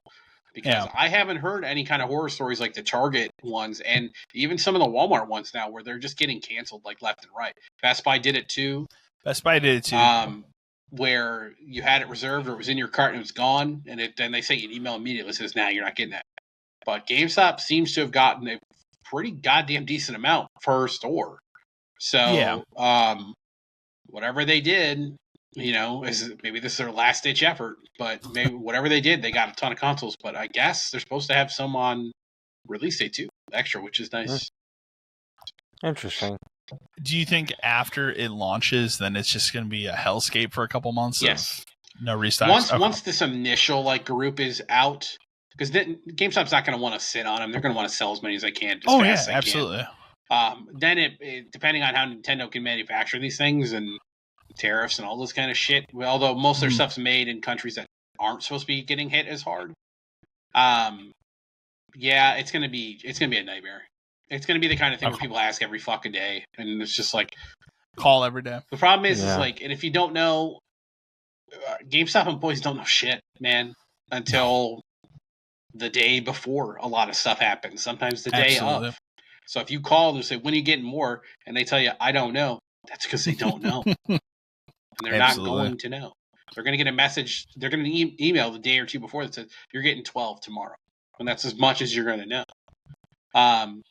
And also, most of them will probably be bundles. From that point on, they're gonna sell as many as they possibly for the first can year. Through the website as an $800 bundle. They're really not even going to get shipped to stores that often, unless it's like we got a ton and we're going to send 12 to everybody, something like that. Real quick, we can hit game recommendation of the week, and then we'll kick over to movies and stuff. I just put I won't even harp on mine very long. I put it in here because obviously it's the hot thing going on right now. But Oblivion, if you've never played an Elder Scrolls game, even if you have, or maybe you're somebody out there that only played Skyrim, because that's kind of the only big one in the last decade, highly worth to go back and play Oblivion now. Never been a better time to go back and experience that game. I think the writing is better. I think the world is better than Skyrim. It's always been my favorite. So That's my pick for the week. I won't sit and dwell on it. I'll let you go, Dan. So I just went through my DS box again because I like showing off a lot of handheld stuff. This was kind of on the top because it is one of my favorite like DS games. This is Picross 3D. I'm sure a lot of people maybe know what Picross is or have done it in some form. There's a version you can play on the Game Boy, like Switch online thing for the Game Boy stuff, where you can just play Mario's Picross, which is, they give you the numbers and the grid and you block stuff out. I remember this coming out for DS and just being blown away because it is like a cube and you have to like rotate the cube and knock the blocks out and stuff. And just really fun, like interesting puzzle games. And this one's got a few twists on how it does, where you can color things in and move stuff around, and you can even like at the time, you can't do it anymore, but like you could make your own puzzles and like upload them and stuff. But fantastic like puzzle game. If you have a DS and you like puzzle stuff like this, if you don't have this or haven't played it for some reason, you should get it. I'm pretty sure there's lots of versions of the 2D Picross on Switch you can get too. Yeah, but this one being 3D was just so much more fun because it's more in depth about how the eShop. I'm sure there's a lot of shitty clones. Picross. There's tons of shitty clones for sure. You can get a lot of them on your phone too. I don't know if there's any 3D ones on your phone, but this one especially was just like, I played so much of this game. I should get a DS out and play it again. How about you, Matt? I'm going with Unpacking. Okay. I thought it was a pretty solid game when I played it. I think it's still on Game Pass. It is, if I remember correctly. It's a pretty quick play, but I mean, it's intriguing if you really pay attention to what's happening. It's kind of more open than you think. I thought it was a game that actually went by really fast when I was playing it. So give it a shot if you're into that kind of thing. Well, we can kick over to movies. We have more to discuss and talk about this week. So the new Accountant movie is out in theaters right now. I'll watch it when it's up, but I've never seen the original Accountant. For whatever reason, it came out, it just passed me by. I didn't watch it. So, and I did. And the other thing that's important to know, I knew nothing about the story. I didn't know what it actually was. What it actually is. Like, I knew nothing. I just knew he was an accountant, but also like a John Wick type. So, my girlfriend and I watched that. Gosh, it was probably 2 weeks ago now, but absolutely loved it. Fantastic movie. And like I'd also say, like, if you don't know what it is, go in blind. Yeah. Because it blew my mind. Very good. Like there's the whole element of the story with his character was something I didn't know anything about.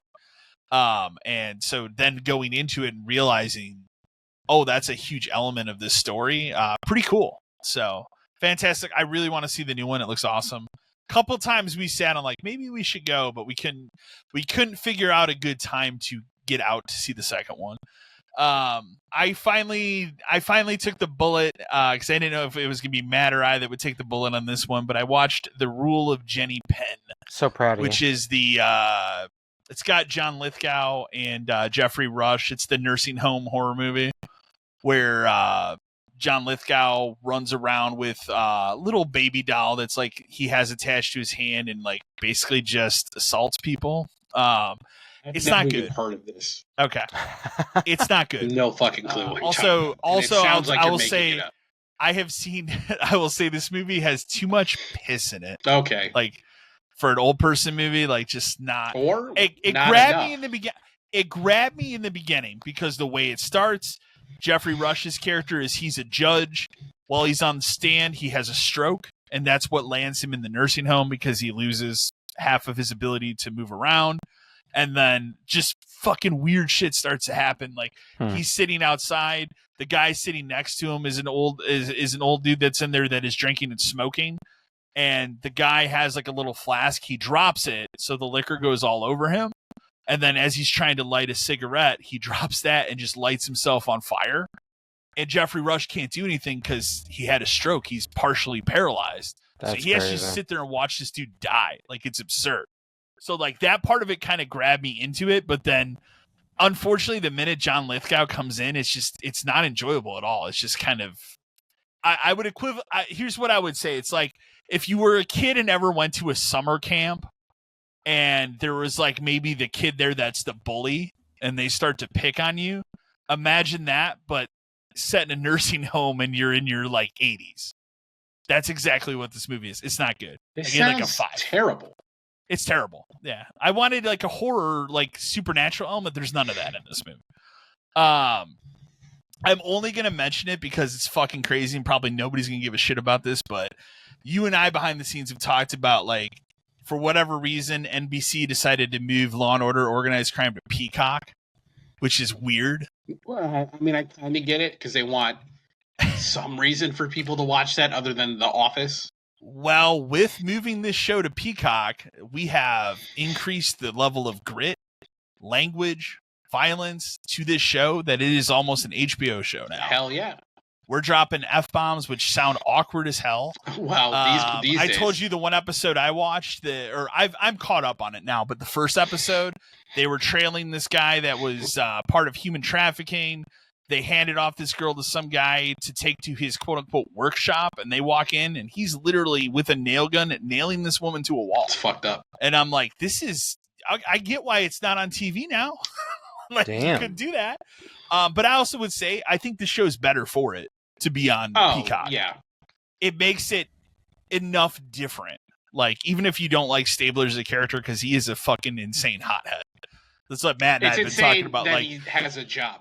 I can't imagine how many times this guy goes undercover on this show. Mm-hmm. And like, but then it's also on the news. Within 30 minutes, this motherfucker has already blown it because he can't handle it. You know, like somebody does something, it's like, no, we can't. I can't stand by. But he goes undercover all the time, but then he'll go on the news and be like, I'm Detective Elliot Stabler. And you're like, well, you probably shouldn't be. You probably shouldn't be on the news. Works. Like, yeah, homie. Like, yeah, exactly.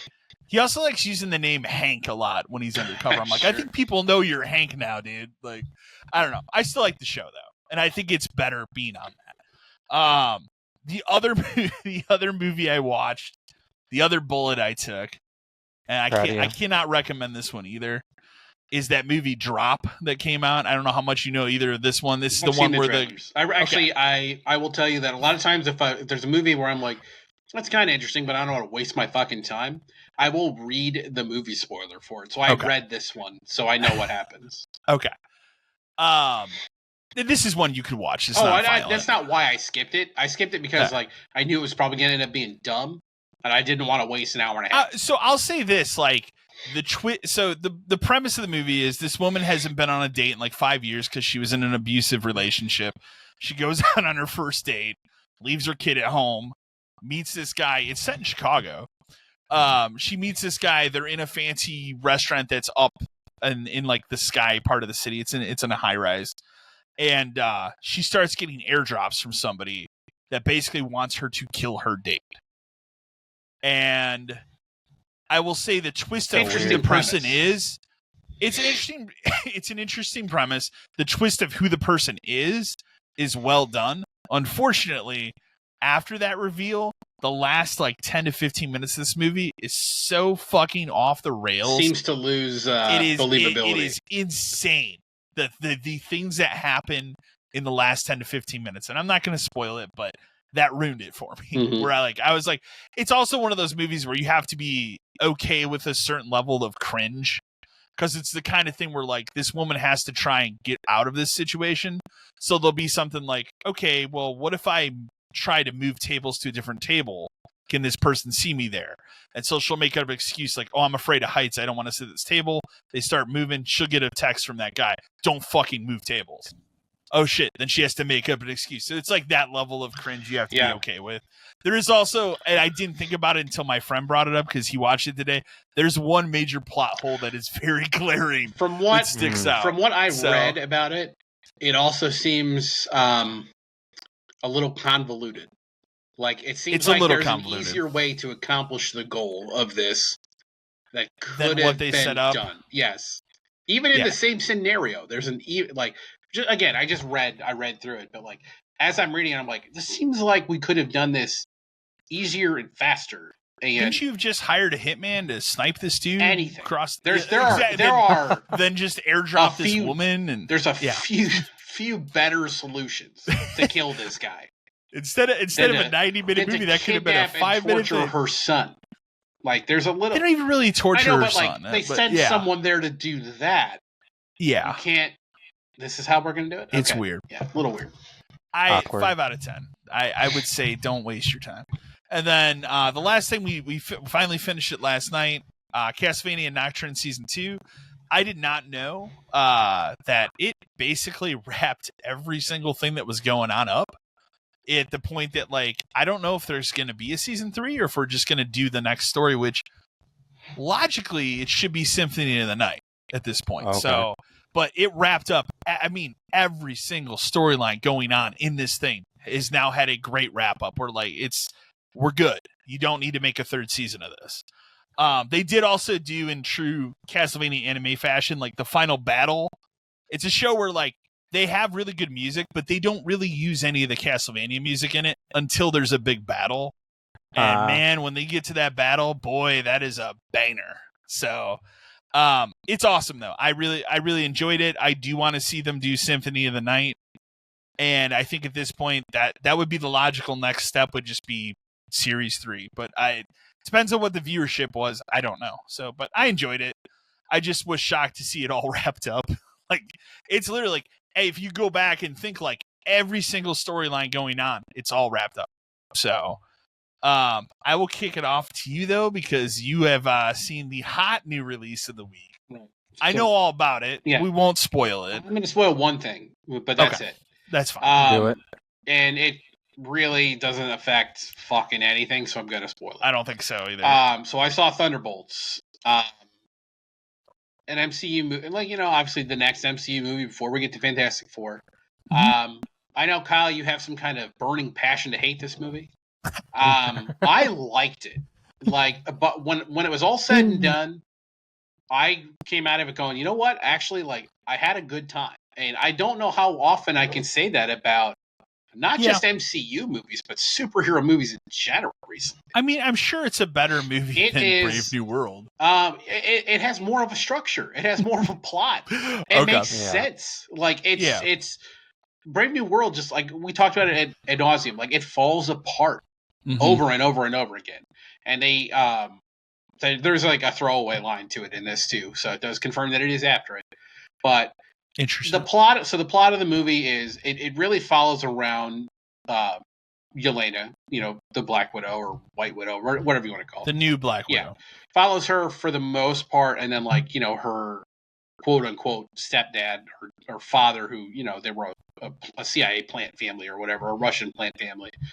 And like her relationship, and just like how her life like really fucking sucks now that like her sister's dead and she has all she does is, you know, quote unquote work, which she works for Julia Louis-Dreyfus's character, who's like a CIA person, and she does all the dirty missions on the side kind of thing, and she's just kind of over it, and she's depressed and lonely. Like the movie does deal with like mental health thing quite a bit, and it does, and it, you might think that that's preachy, but it actually ties into the driving force of the story with like Sentry, who's in it. And if you're familiar with Marvel at all, like The Void, which is like the other side of Sentry. So it actually plays a purpose in the movie, and I think they handle it pretty well. A lot of the reviews... I don't think that's a spoiler either, that guy's in it. No. It's been talked about and shown, yeah. And like a lot of the reviews I read were like, oh, it's not funny. It's like, it doesn't handle...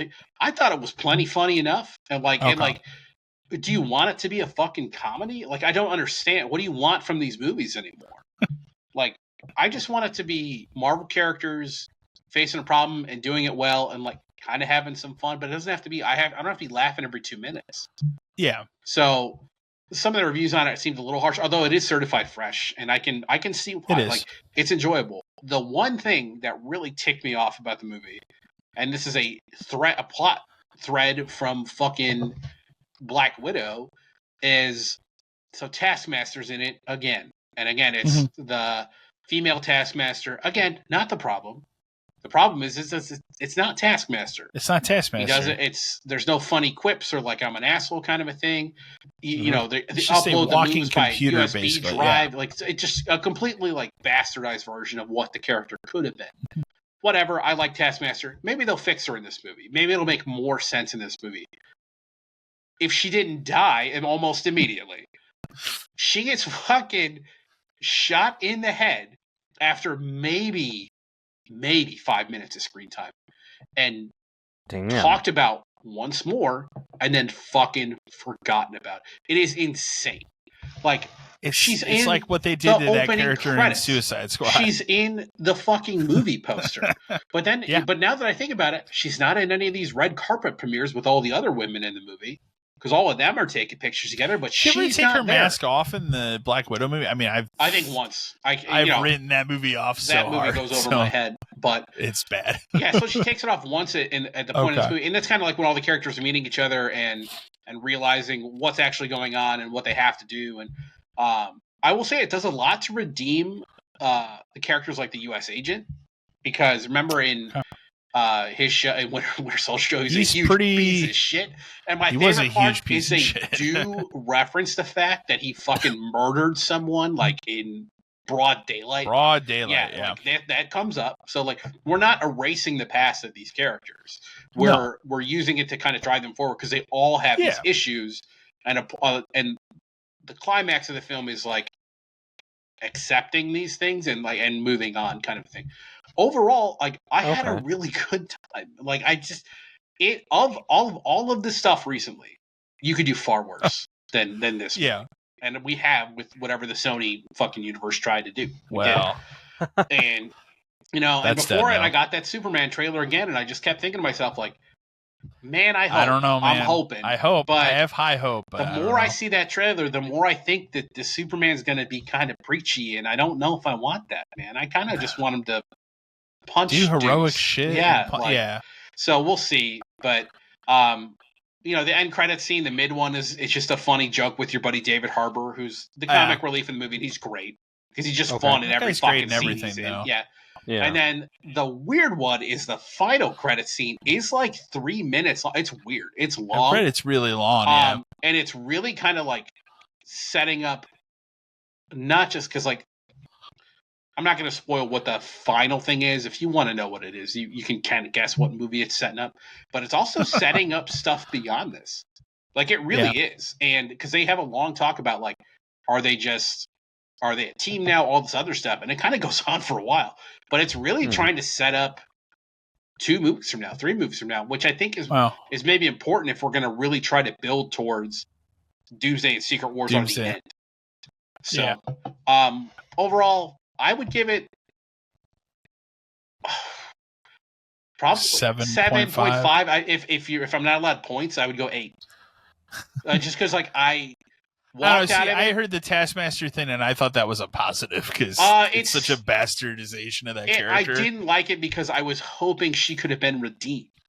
Yeah, if she could have talked in this fucking movie, it would have been great. Doesn't, and then it's just erased from the MCU in a swift blast. And I'm going to tell you something right now. I thought for a second, like, oh, maybe they'll have a way to. Nope, it's definitive. Like she is dead. So yeah, that's Thunderbolts. Again, if you're for some reason an MCU person, you didn't think you'd want to watch it, you should, because it's better than half of the crap that comes out now. Nice. And that's it. That's really all I watched. What are you, Matt? I can't remember if I said I watched Talk to Me last time. No. I did watch it this time. Okay. Love it. Love that. It was good. I feel like I knew everything that was going to happen. It's not a movie where there's not really surprises there. Not at all. The only surprise is the one horrific death with the kid, because it kind of comes out of nowhere, and it is brutal as hell. It is pretty bad. Aside from that, it was a good movie though. I mean, I enjoyed myself with it. I like it because it sets up the rules of what's going on, and it never wavers from them. There's never maybe this bullshit can happen, and no, it sticks with the rules. Yeah, like you have what is it, like 90 seconds. You can spend 90 seconds with it, and then you have to like abandon it. And all in all, I do agree. I think I love the fact that it does stay strict to the rules of this is what happens if you don't adhere to what's supposed to happen. So I give that a good 7. I thought that was a good 7 movie. I also then watched this really crappy movie called The Lost Footage of Leah Sullivan. Tubi? Yeah, I believe so. Okay. It is a Tubi movie. I will say this. So the main character isn't horrible. She's Okay. tolerable in the movie. Sure. I think what did it for me, they don't show you the demon per se Okay. that's in the movie. They kind of like you get like really quick glances at them, and I think you only see them really twice, and it's not even for like a long time. It's like literally pan, and you're just kind of like, okay, not bad. And then like the ending, you kind of know what's gonna happen, but they don't really show anything, so you just Okay. kind of have to like, you're like, you just hear her screaming at the end, so you already know what's happening. You're just kind of like, oh, okay, yeah, that's cool. I definitely give it like a 5. It just wasn't overall a good one to do. But I saw like clips of it, and I just felt like I had to go ahead and start watching it. I then took it upon myself to watch this show called Nanny Cam. It's a show. Oh, take that back. It's a movie. It's a movie. Okay. If you've seen one of these movies, you've seen them all. It's, essentially family needs to hire a babysitter. Babysitter becomes obsessed with the family. That's just one of those. Okay. One of the movies. I will say the best person in this entire movie is the lady with dementia. Okay. Because she actually makes you feel like she has dementia. Okay. Everybody else in this movie is horrible. All right. Not good. Like not good. The basis of it is mom and dad hire like a neighborhood sitter who's like an older lady. Okay. They got the kid. Daughter's probably like 6 or 7. She's young, but not like super young. And the older lady starts showing signs of dementia. When you first meet her. Yeah. She ends up. The little girl ends up getting hurt, so they tell her you can't watch her kid anymore. You're just not safe. Ironically, a younger girl comes into the picture, kind of like stumbles upon the younger girl while she's outside playing and just kind of helps out while they're on the hunt for a nanny.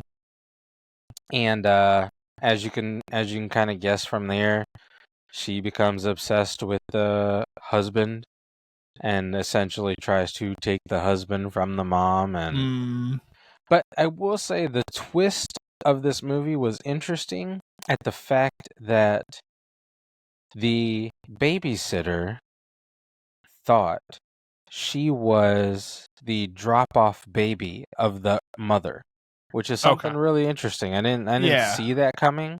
I thought it was just going to be like an obsessed, crazy young girl. But yeah, so like you find out that the mother had a baby before she started her family, and she abandoned it at the hospital. Well, like the girl found footage of her being dropped off at the hospital and hunted down the mother because she thought the mother was her mother. Come to find out, she's not. Okay.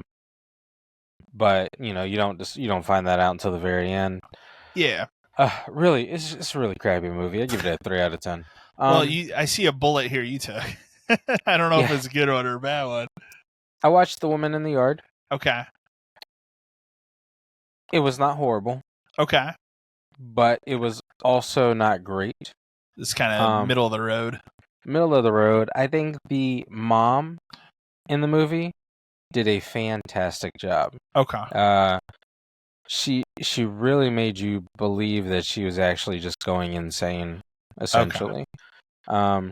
Your kids are tolerable. The lady who plays the woman in the yard, she doesn't really, you don't really see her. She doesn't really do a lot. Okay. So it's not like she's in the movie for a very, very long time. It's more about the mother and her grieving the loss of her husband and how that just kind of comes to fruition. It was okay. It wasn't great. Like that was the other one I sat the night I watched that Jenny Penn movie. It was between those two. And it was okay. I saw somebody had watched this one, and I was like, all right, I guess I'll watch Jenny Penn. So yeah, it was okay. I'd definitely give it a 5 out of 10. The mother, though, does it's not because of anything. It's just the movie is very predictable. Okay. And, kind of know what's happening. And It's okay. It's just okay. And this last one you have on here is one that I have to wait to watch because my girlfriend wants to see it because I saw a of the Neighborhood one Watch. guy in it. Yeah. Which it has what's his name? So it has the guy that plays what is that guy's name? Jack Quaid. Jack Quaid and Jeffrey Dean Morgan. Yeah, which I like both. So I honestly thought it was going to be a buddy cop movie. it's what the trailer makes it look like. Yeah, it is, but it isn't at the same time because you find out that Jeffrey Dean Morgan's character actually isn't even a cop. Really? Okay. Yeah. So then when you found that out, I was like, so he's not like a retired because they play it off as like, oh, he's a retired cop. Yes, and they do a good job of doing that. But when you find out what he actually was, you're kind of like, okay, I was not expecting that. Awesome. Okay, so there's a twist to it. Fucking Jack Quaid is fantastic.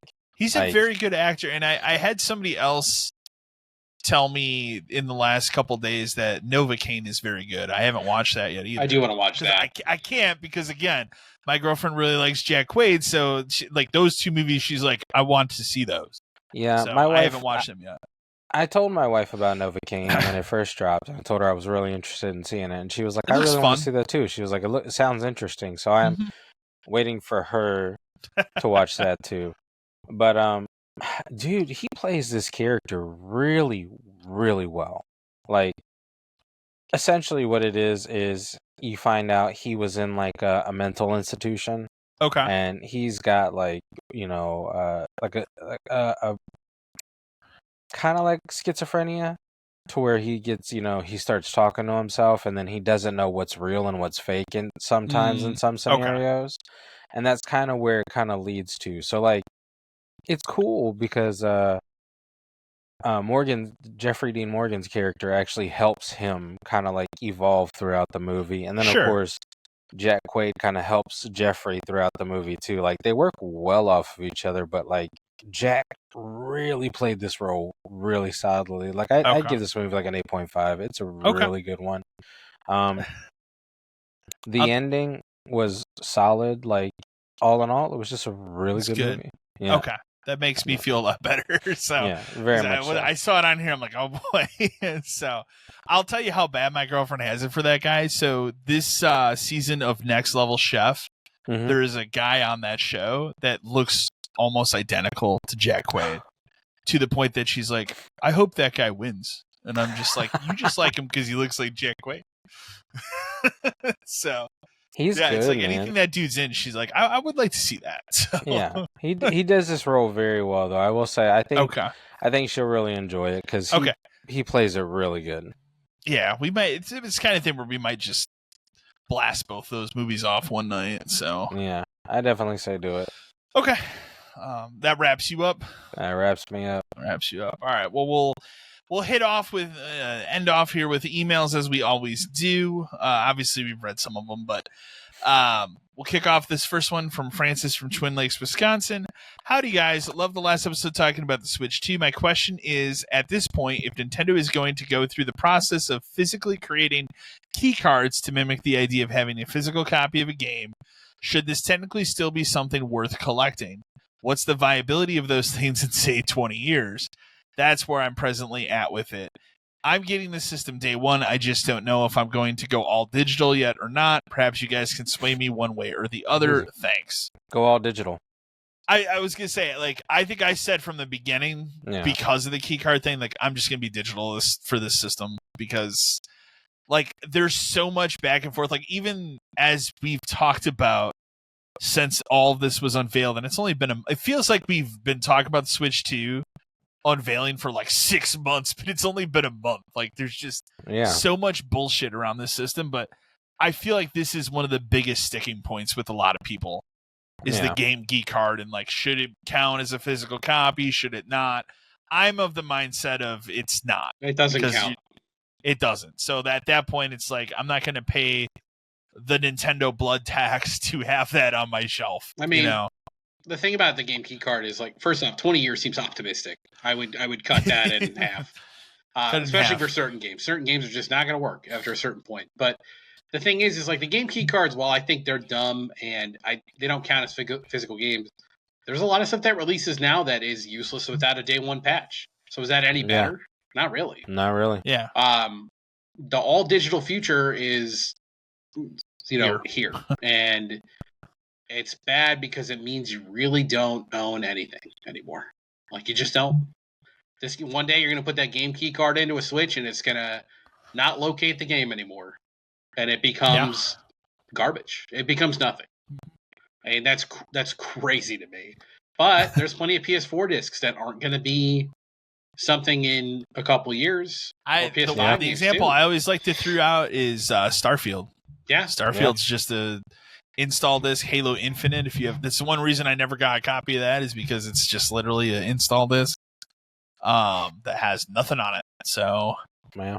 And that's the way I look at the game key card thing. I look at it that way, and I'm like, well, if most of these games are going to be like that, sure, will there be things from Limited Run or those types of companies? Sure, but I also that also brings up Limited Run. Those companies will do what they can, and I've seen people like VGP who they hate game key cards too, and they're going to do their damnedest to try to get stuff that's released on carts.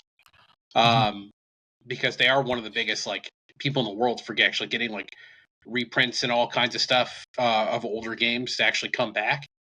But I don't think game key cards count as collecting anymore. I don't either. But yes, I could give it to you, and yes, you could put it in your Switch and download a copy of the game, and it would get rid of mine. But it's still just a token. It's not a game. Mm-hmm. Yeah, it means nothing. Yeah, not at all. I hate it. At that point, just get the boxes and then put them on your shelf whenever labels print them. the cover out yourself and put them on your shelf if that's what you exactly. want to do. I know people that do that for Steam games and stuff. They print their own cases and stuff. It's just like a physical representation of a game they own digitally. But that's what these are. They're a physical representation of a game you own digitally. Now, you can sell it, which is cool, but in 5 years when it doesn't work anymore, you can't sell it. Well, how's GameStop going to handle that? They're going to have to know which of these game key cards are turned off. It's going to be a mess in the beginning. Yeah, it's going to be weird. It's going to be weird. Brandon from Redacted. Hi, 572, guys. Switch 2 pre-orders sucked ass, but honestly, it could have been so much worse. While we did sell out, our store had a total of 85 units to reserve between the two versions. I can't remember the last time there was a system launch where we got this many systems. I'm even remembering back to when I stood in line for a PS4, and I remember the store I got it from had only gotten 20 units in. That system I did not pre-order. It seems like Nintendo GameStop really cut a deal. Seems crazy in 2025 that any of these companies to be putting half their faith in GameStop to sell a console, but it doesn't seem like the other retailers got nearly as many units to reserve. Any insight? Now just get me through launch day. It is crazy to me that GameStop in 2025 cut some sort of deal, but they are kind of the last bastion of physical game stuff, because look at all the other retailers. Best Buy's out. They've admitted they're out. Walmart's out. Target is out. All three of those companies. I was in a Walmart this weekend. Yeah, I went to Target today. There's nothing. It's GameStop, bad. Yeah. For better or worse, GameStop is still the place to go get games. Now, you don't have 8 locations around you anymore. You probably have 2, but. Nintendo has, and even when we were there, Nintendo always supported GameStop quite a bit. We had a rep who would come by. They would do events at our stores.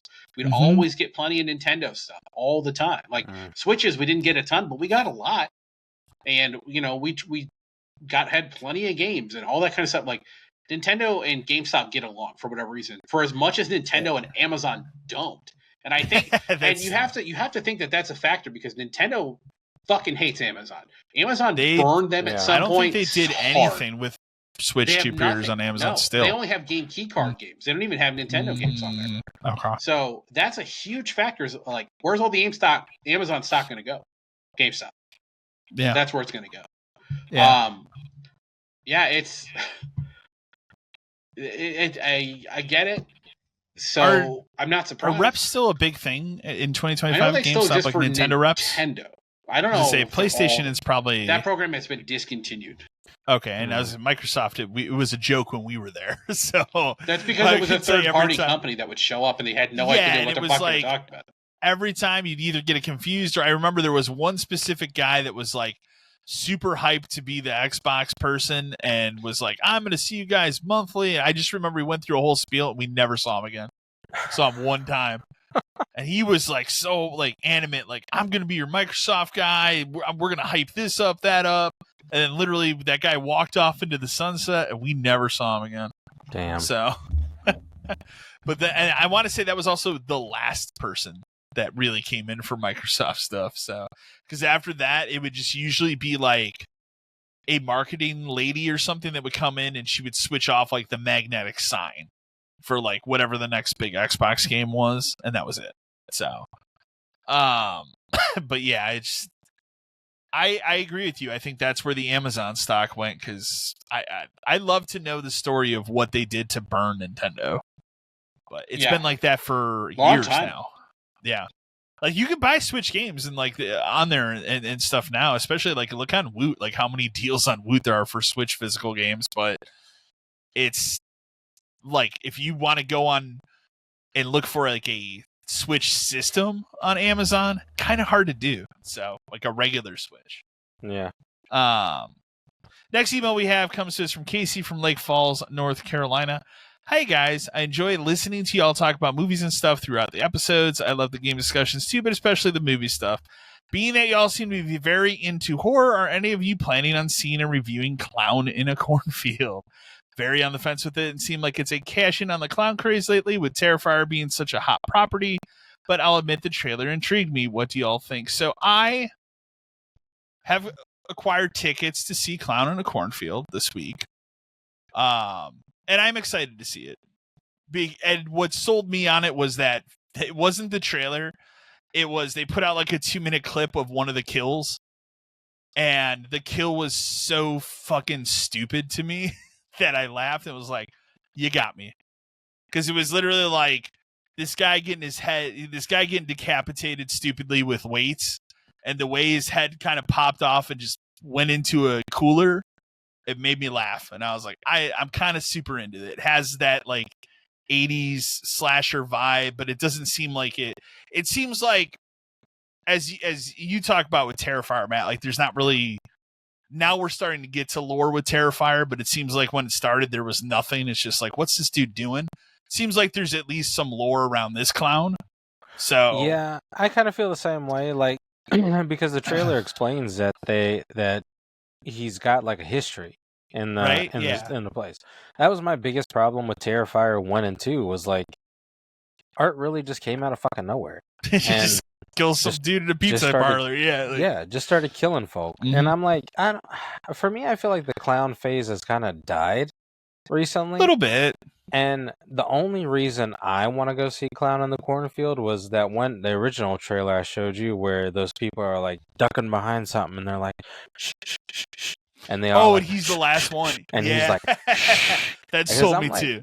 I'm like, dude, that's fantastic because that actually shows he has some kind of character to him, you know? Yeah. I'm excited. I want to go see it, but I definitely don't think I'm going to catch it in theater, so I'll probably end up watching it in like 2 months whenever it drops. But I'm totally cool with that. Like, I think it looks interesting. Do I think it's going to be dumb? Yeah. Yeah. I do believe it. But with everything I've watched recently, it can't be worse than that. Do I think it's going to be a massive hit like Terrifier style? No, I don't. Not at all. I think it's going to be a under the radar. As long as it does the number that they want it to do, they definitely give out a 2 and possibly a 3. Well, there are 3 books. So, yeah, like what you were saying. So I mean, I bought the first book, but I have not started it yet. I bought it because I was like, all right, this movie's out in 2 weeks. The price on this book's going to go up after this movie comes out, so I might as well buy in when it's like $10. But yeah, I'm excited to see it. My girlfriend is excited to see it as well. So maybe you'll get more clown stuff in your house. No, I don't need more clown stuff. I don't think in he my house. can. That's why I don't come to your house, dude. I can't. Sorry. Yeah, like there's nothing Terrifier in it doesn't matter. Like when you walk in, that's all upstairs, man. I'm not prepared for the clown room. You're not prepared for the clown room? Let's say okay. Come stay over at my house. I'll send you some. Stay in the I'll send you some cool minifigures of the Terrifier. Yeah, right. Lord. We don't really have any. Like the only thing that she has, other than like a poster and any other like little things I've gotten her. She has that lamp thing. That's it. Mhm. So I did show her at some point. There's a guy around us locally, for whatever reason. His thing is he 3D prints bookends for shelves Oh. of horror characters, and one of them is the Terrifier clown. And I was Yeah. like, well, maybe we should do that at some point because of these shelves that she put up. So that will probably be something in the future, but that's kind of Probably. it. I was surprised, like I said, when we went to that convention where she found the critter from that movie and was like into that, even though she still calls it a creeper. You know what I got So- to explain to my kids today at Target is they had like a gizmo thing that like moved when you touched it. Oh, They were like, Dad, what is that? I'm like, oh, that's Gizmo from Gremlins. What's that? So I was like, oh, let me tell you about Gremlins. So I got to tell them all about Gremlins. I'm like, don't get them wet. Don't feed them after midnight. What happens? I'm like, then it goes bad. It goes very bad.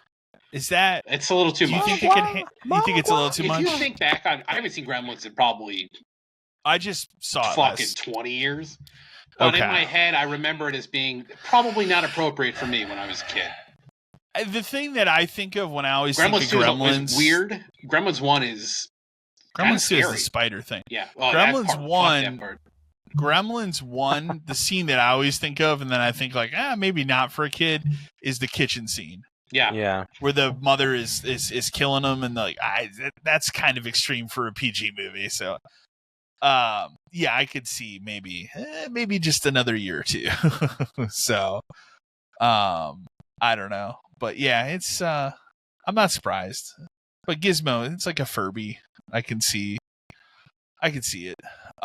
Grant from Redacted. Hi, 572 guys. I'm sure I won't be the only GameStop manager writing in regarding the Switch 2 situation. I'm actually writing in about something else though. Not the pre-order fiasco. Honestly, that actually went very smooth at my store.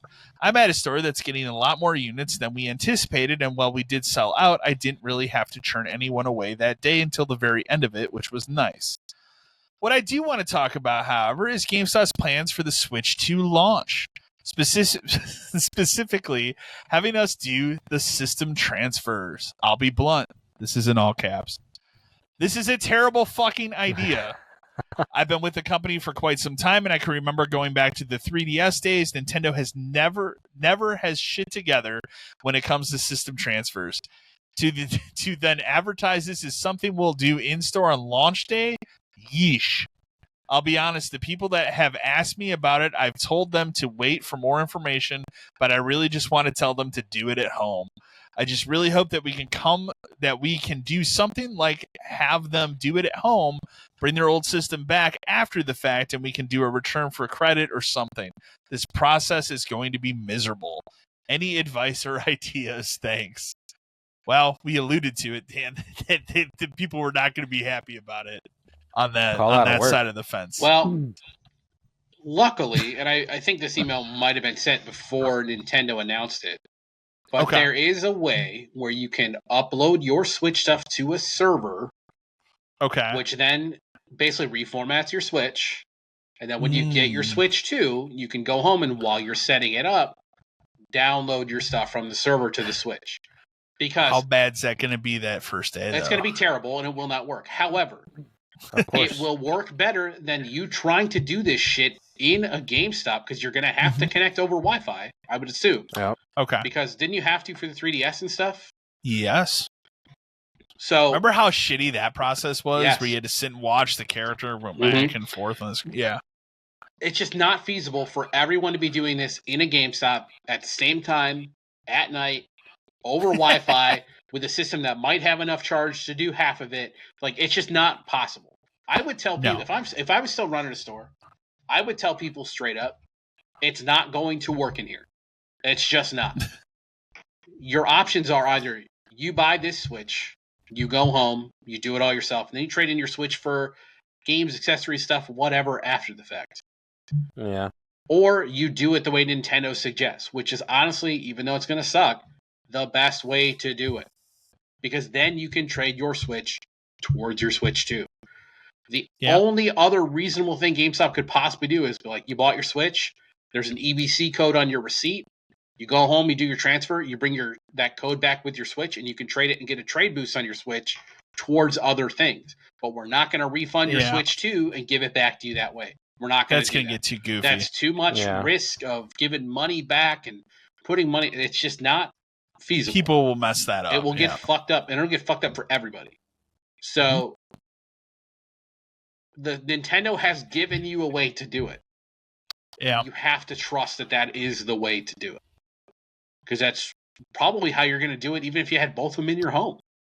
To be fair, like Probably. so. That's going to be the answer. I pray to God that that's the answer. But if, as a sword leader, there's no way in hell I would even allow it to be a thing. I would tell people you can't, because it's not going to work.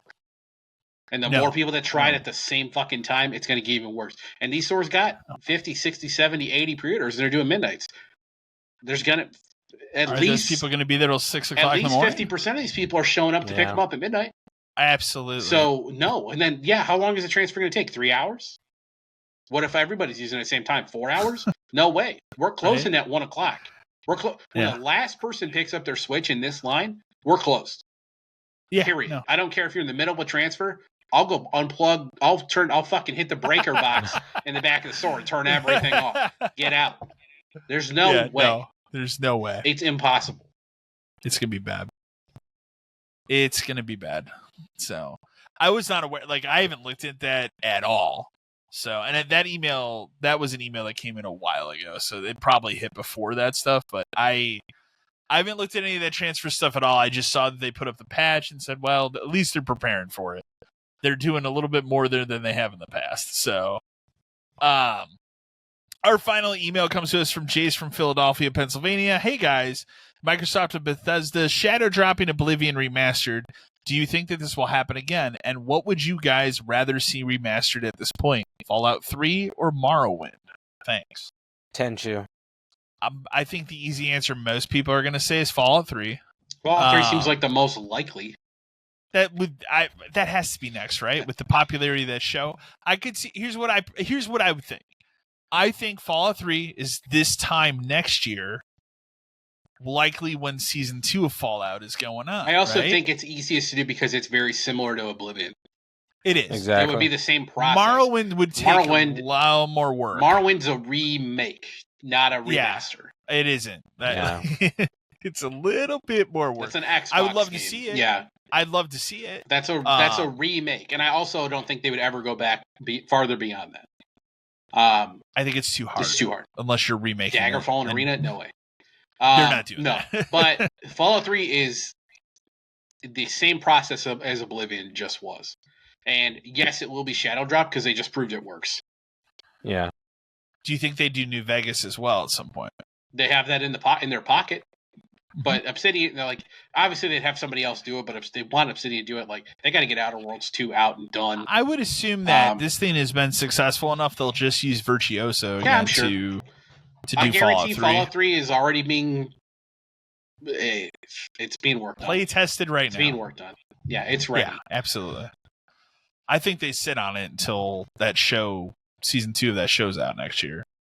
And I think that's when around that time, it would make the most sense. Peak popularity, show's back. It'll be massive when that show comes back. And I think that that's the point where, it makes a lot of sense to put that out. They're going to maximize the sales. Look at what happened when the first season of Fallout was out. Did you remember, like, literally every storefront was just selling every Fallout game? That was, like, literally the top 10 on PSN was like Fallout 3, Fallout 4, New Vegas, 76, all of it. So totally that Microsoft's, they're not dumb. They see that. So, and it's probably going to be a very long time until we see Fallout 5. So we got to get this new Elder Scrolls game out at some point. So, but yeah, that wraps up emails. As always, send your emails to podcast572@gmail.com. Otherwise, we will be back in another 2 weeks for another edition of the podcast. Thank you for listening or watching. Thank you, everyone.